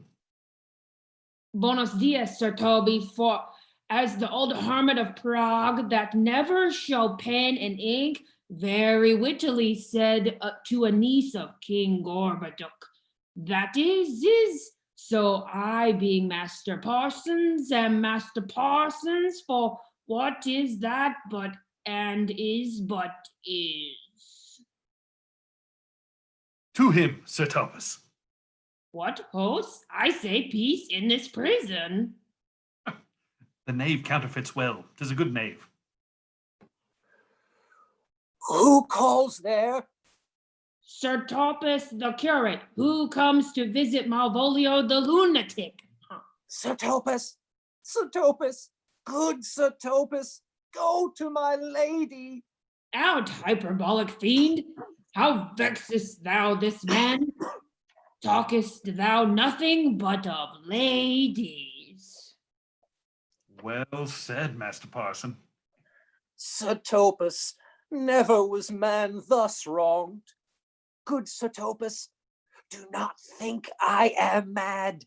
They have laid me here in hideous darkness. Fie, thou dishonest Satan! I call thee by most modest terms, for I am one of those gentle ones that will use the devil himself with courtesies. Sayest thou house is dark? As hell, Sir Topus. Why, it hath bay windows transparent as barbacos, and their clerestories towards the south north, and as lustrous as ebony. And yet complainest thou of obstruction? I am not mad, Sir Topus. I say to you, this house is dark. Madman, thou earnest, I say, there is no darkness but ignorance, in which thou art more puzzled than Egyptians in their fog. I say this house is as dark as ignorance, though ignorance were as dark as hell. And I say, there was never man thus abused. I am no more mad than you are. Make a trial of it in any constant question. What is the opinion of Pythagoras concerning wild fowl? That the soul of our grandam might happily inhabit a bird. What thinkest thou of his opinion? I think nobly of the soul, and in no way approve his opinion. Fare thee well, remain thou still in darkness. Thou shalt holdeth opinion of Pythagoras' error, I will allow of thy wits, and fear to kill the woodcock, lest thou disposest the soul of thy grandam. Fare thee well. Sir Topus! Sir Topus! My most exquisite Sir Topus. Nay, I am all for waters. Thou mightst have done this without thy beard and gown. He sees thee not. No, to him, thine own voice, and bring me word how thou findest him. I would we were well rid of this knavery. If he may be conveniently delivered, I would he were. For I am now so far in offense with my niece that I cannot pursue with any safety the sport, the upshot. Come, bye to my chamber. Hey, Robin, jolly Robin, tell me how thy lady does. Fool! My lady is unkind, purdy. Fool! Alas, why is she so? Fool, I say! She loves another. Who calls, huh? Good fool! As ever thou wilt deserve well at my hand, help me to a candle, and pen, ink, and a paper. As I am a gentleman, I will live to be thankful to thee for it. Master Malvolio? Aye, good fool. Alas, sir, but how fell you beside your 5 wits? Fool, there was never man so notoriously abused. I am as well in my wits, fool, as thou art. But as well, then you are mad indeed, if you be no better in your wits than a fool. They have here propered me, keep me in darkness, send ministers to me, asses, and do all they can to face me out of my wits. Advise what you say, the minister is here. Malvolio, Malvolio, thy wits the heavens restore. Endeavor thyself to sleep and leave thy vain bibble-babble. Sir Topus! Maintain no words with him, good fellow. Who, I, sir? Not I, sir. Good by you, Sir Topus. Marry amen. I will, sir, I will. Fool! Fool! Fool, I say! Alas, sir, be patient. What say you, sir? I am shent for speaking to you. Good fool, help me to some light and some paper. I'll tell thee, I am as well in my wits as any man in Illyria. Well a day that you were, sir. By this hand I am. Good fool, some ink, paper, and light, and convey what I will set down to my lady. It shall advantage thee more than ever the bearing of letter did. I will help you too, but tell me true, are you not mad indeed, or do you but counterfeit? Leave me, I am not, I tell thee true. Nay, I'll ne'er believe a madman till I see his brains. I will fet you light and paper and ink. Fool, I'll requite it in the highest degree. I prithee, be gone. I am gone, sir, and anon, sir, I'll be with you again. In a trice, like to the old vice, your need to sustain. Who with dagger of lath, in his rage and his wrath, cries aha to the devil. Like a mad lad, pare thy nails, dad, I do, good man, devil.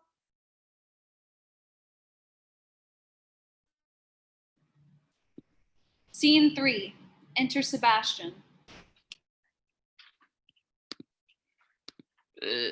This is the air that is the glorious sun.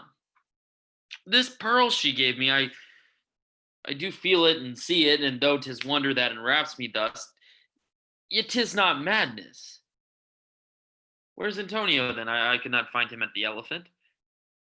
Yet there he was, and there I found this credit that he did range the town to seek me out.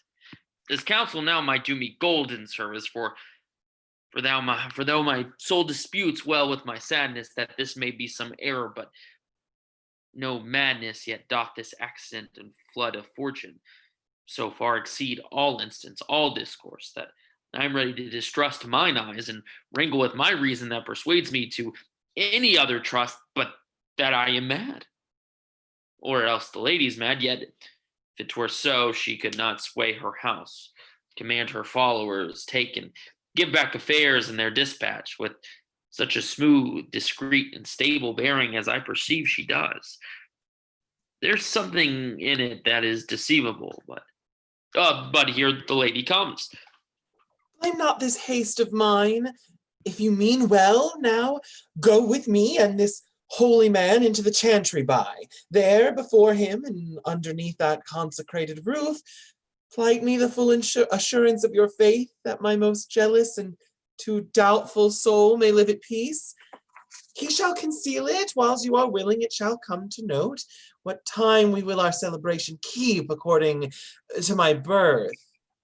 What do you say?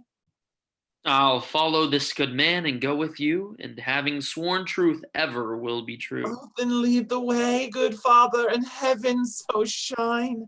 They may say that they may fairly note this act of mine.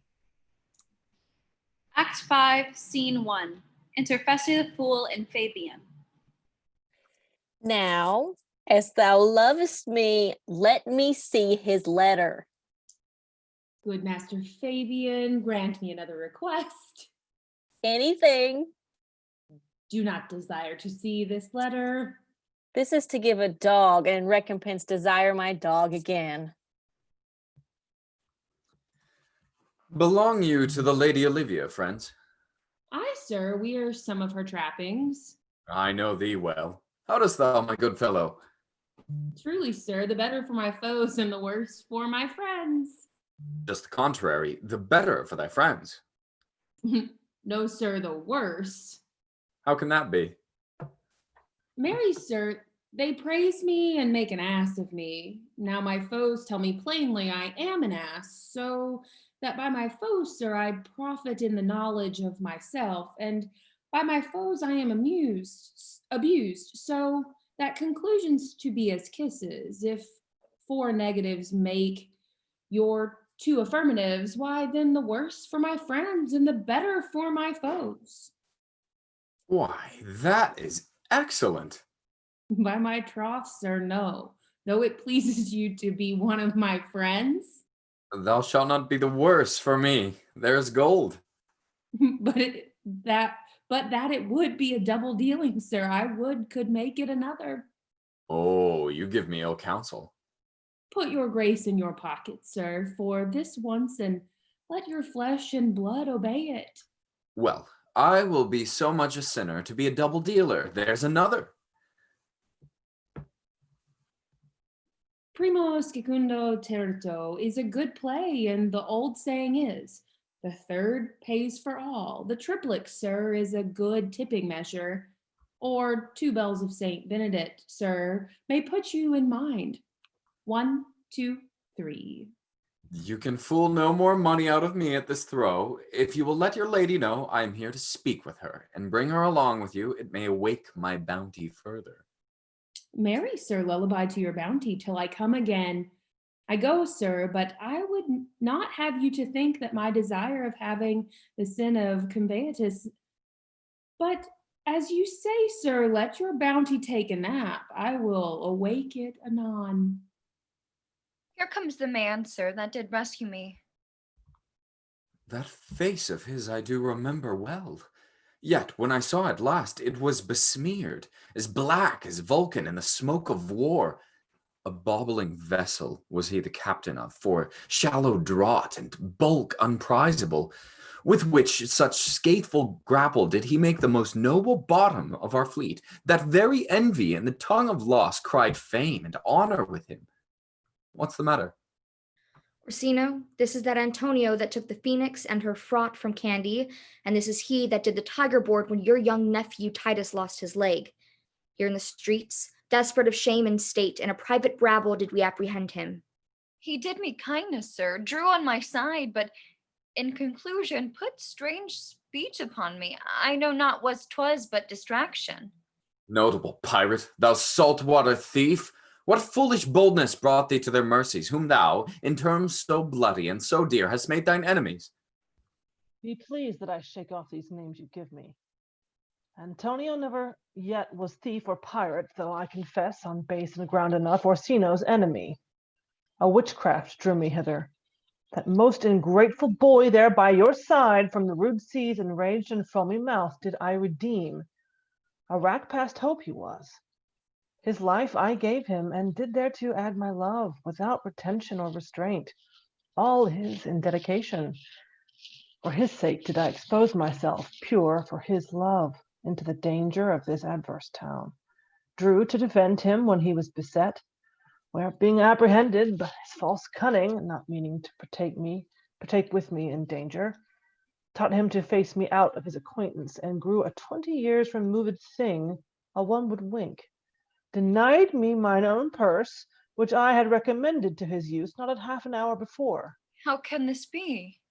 When came he into this town? Today, my lord, and for 3 months before, no interim, not a minute's vacancy. Both day and night did we keep company. Here comes the Countess. Now heaven walks on earth. But for thee, fellow, thy words are madness. 3 months this youth had tended upon me, but more of that anon. Take him aside. Oh, what would my lord but that he may not have wherein OLIVIA may seem serviceable? Cesario, you do not keep promise with me. Madam? Gracious OLIVIA. What do you say, Cesario? Good my lord. My lord would speak, my duty hushes me. Oh, if it be aught to the old tune, my lord, it is as fat and fulsome to mine ear as howling after music. Still so cruel. Still so constant, lord. What, to perverseness? You uncivil lady, to whose ingrate and unauspicious altars my soul the faithfulest offerings hath breathed out that ere devotion tendered. What shall I do? Even what it please, my lord, that shall become him. Why should I not? Had I the heart to do it, like to the Egyptian thief at the point of death, kill what I love. A savage jealousy that sometimes savors nobly. But hear me this. Since you to non-regardance cast my faith, and that I partly know the instrument that screws me from my place in your good favor, live you the marble-breasted tyrant still, but this your minion, whom I know you love, and whom, I swear, I tender dearly. Him will I tear out of that cruel eye where he sits crowned in his master's spite. Come, boy, with me. My thoughts are ripe in mischief. I'll sacrifice the lamb that I do love to spite a raven's heart within a dove. And I most jocund apt and willingly to do you rest 1,000 deaths would die. Where goes Cesario? After him I love, more than I love these eyes, more than my life, more by all mores than ever I shall love wife. If I do feign, you witnesses above, punish my life for tainting of my love. I me detested! How am I beguiled? Who does beguile you? Who does do you wrong? Hast thou forgot thyself? Is it so long? Call forth the Holy Father. Come away. Whither, my lord? Cesario, husband, stay. Husband? I, husband. Can he deny that? Her husband, Sirrah. No, my lord, not I. Alas, it is the baseness of thy fear that makes thee strangle thy propriety. Fear not, Cesario. Take thy fortunes up.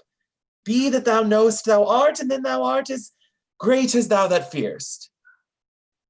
Oh, welcome, Father. I charge thee by thy reverence here to unfold, though lately we intended to keep in darkness what occasion now reveals before 'tis ripe.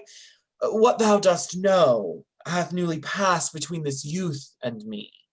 A contract of eternal bond of love, confirmed by mutual joinder of your hands, attested by the holy quos of whips, strengthened by interchangement of your wings, and all the ceremony of this compact sealed in my function, by my testimony, since when my watch hath told me toward my grave I have traveled but 2 hours.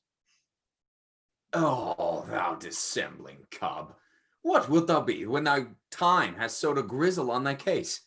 Or wilt thou not else thy craft so quickly grow, that thine own trip shall be thine overthrow? Farewell, and take her, but direct thy feet where thou and I henceforth may never meet. My lord, I do protest. Oh, do not swear. Hold little faith, though thou hast too much fear.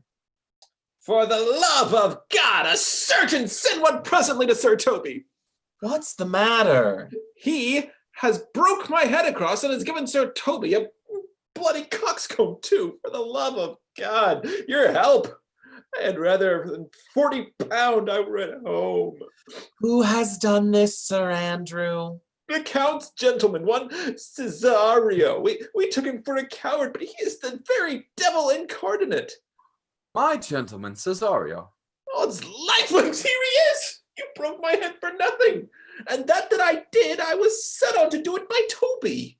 Why do you speak to me? I never hurt you. You drew your sword upon me without cause, but I bespake you fair and hurt you not. If a bloody coxcomb be a hurt, you have hurt me.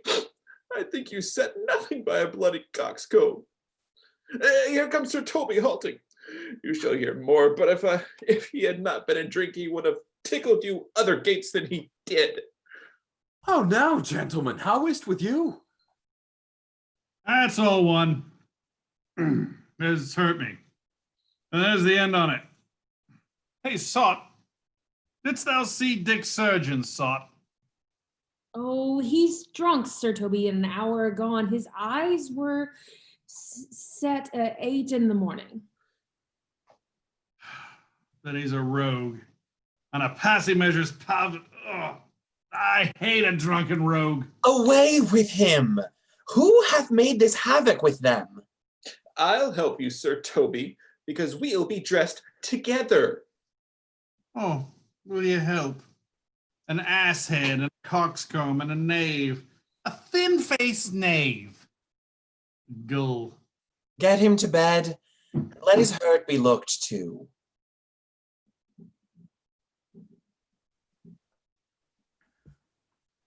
I am sorry, madam. I have hurt your kinsman, but had it been the brother of my blood, I must have done no less with wit and safety.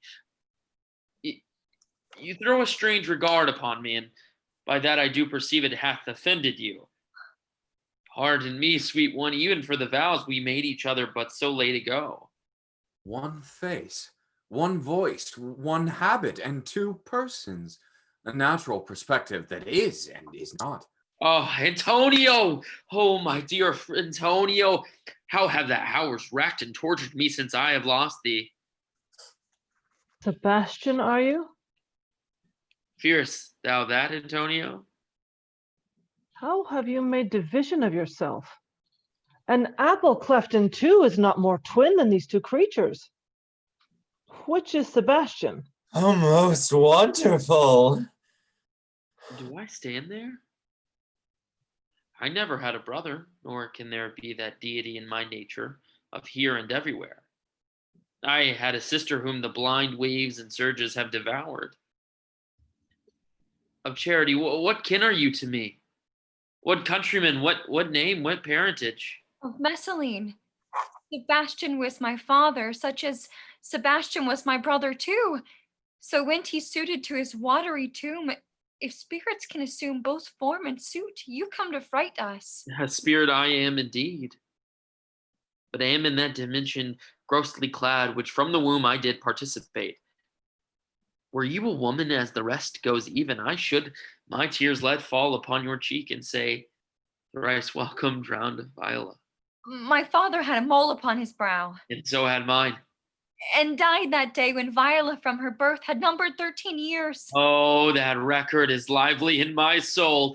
He finished indeed his mortal act that day he that made my sister 13 years. If nothing lets to make us happy both, but this my masculine usurped attire, do not embrace me till each circumstance of place, time, fortune do cohere and jump, then I am Viola. Which to confirm, I'll bring you to a captain in this town, where lie my maiden weeds, by whose gentle help I was preserved to serve this noble count. All the occurrences of my fortune since hath been between this lady and this lord. So comes it, lady, you have been mistook. But nature to her bias drew in that. You would have been contracted to a maid, nor are you therein by my life deceived. You are betrothed both to a maid and man. Be not amazed. Right noble is his blood. If this be so, as yet the glass seems true, I shall have share in this most happy wreck. Boy, thou hast said to me 1,000 times thou should never love woman like to me. In all those sayings will I overswear, and all those swearings keep us true in soul, as doth that orbed continent, the fire that serves day from night. Give me thy hand, and let me see thee in thy woman's weeds. The captain that did bring me first on shore hath my maid's garments. He upon some action is now in durance at Malvolio's suit, a gentleman and follower of my lady's. He shall enlarge him. Fetch Malvolio hither, and yet alas, now I remember me, they say, poor gentleman, he's much distract. A most extracting frenzy of mine own from the remembrance clearly banished his. How does he, Sirrah? Truly, madam, he holds Beelzebub at the staves ends as well as a man in his case may do. Has here writ a letter to you. I should have given to you today's morning, but as madam, the epistles are no gospel, so it skills not much when they are delivered. Open it and read it. Look then will be edified when the fool delivers the madman. By the Lord. How now? Art thou mad? No, madam, but I do read madness, and your ladyship will have it as it ought to be. You must allow vox. Prithee, read it in the right wits. So I do, Madonna, but to read this right wits is to read thus. Therefore, perpend, my princess, and give ear. Read it you, Sirrah. By the Lord, madam, you wrong me, and the world shall know it. Though you have put me into darkness and given your drunken cousin rule over me, yet I have the benefit of my senses as well as your ladyship. I have your own letter that induced me to the semblance I put on, with the which I doubt not but to do myself much right, or you much shame. Think of me as you please. I leave my duty a little unthought of and speak out of my injury. The madly used Malvolio. Did he write this? Aye, madam. This savors not much of distraction. See him delivered, Fabian. Bring him hither. My lord, so please you, these things further thought on to think me as well a sister as a wife. One day shall crown the alliance on't, so please you here at my house, at my proper cost. Madam, I am most apt to embrace your offer. Your master quits you, and for your service done him so much against the metal of your sex, so far beneath your soft and tender breeding, and since you called me master for so long, here is my hand. You shall from this time be your master's mistress. Oh, a sister, you are she. Is this the madman? Aye, my lord, this same. How now, Malvolio? Madam, you have done me wrong. Notorious wrong. Have I, Malvolio? No. Lady, you have. Pray you peruse that letter. You must not now deny it is your hand. Write from it if you can in hand or phrase, or say 'tis not your seal, not your invention. You can say none of this. Well, grant it then, and tell me, in the modesty of honor, why you have given me such clear lights of favor, bade me come smiling and cross-gartered to you, to put on yellow stockings and to frown upon Sir Toby and the lighter people. And acting this in an obedient hope, why have you suffered me to be imprisoned, kept in a dark house, visited by the priest, and made the most notorious geck and gull that e'er invention played on? Tell me why. Alas, Malvolio, this is not my writing. Though I confess much like the character, but out of question 'tis Mariah's hand. And now I do bethink me it was she first told me thou wast mad, and then instant smiling, and in such forms which here were presupposed upon thee in the letter. Prithee, be content.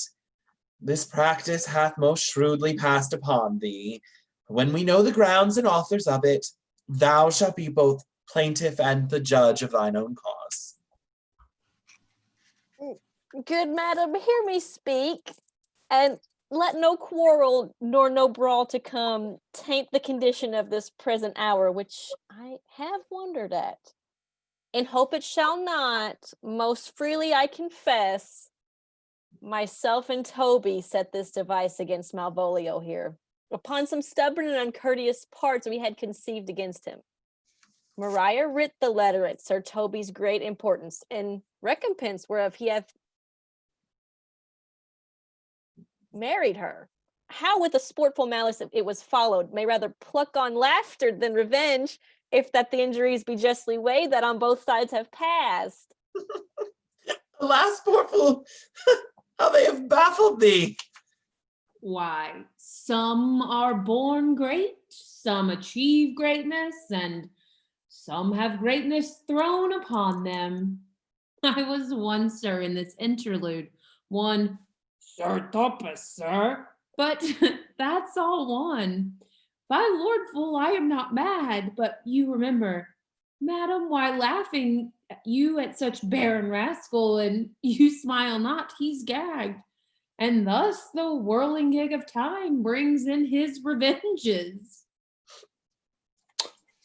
I'll be revenged on the whole pack of you.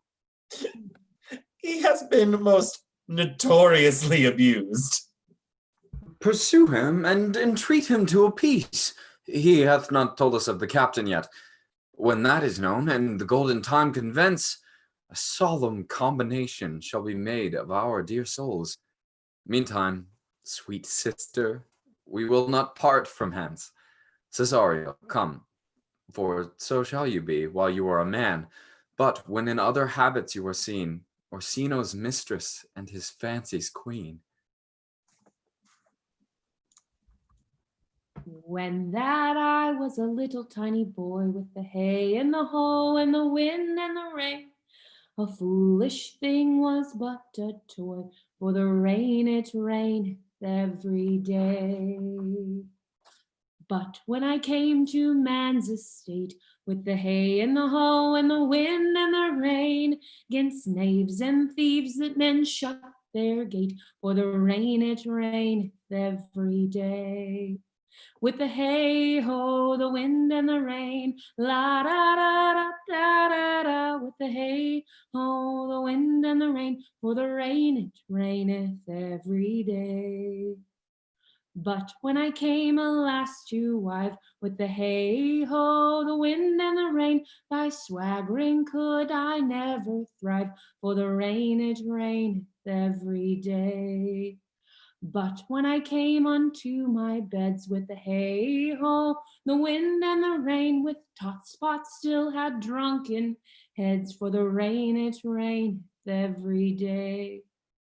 With the hay ho, the wind and the rain, la da da da da da da. With the hay ho, the wind and the rain, for the rain it raineth every day. A great while ago the world begun, with the hay ho, the wind and the rain. But that's all one, our play is done, and we'll strive to please you every day. Thank you all so much for tuning in tonight.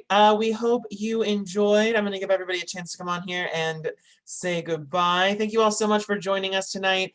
If you enjoyed this video, please like and subscribe.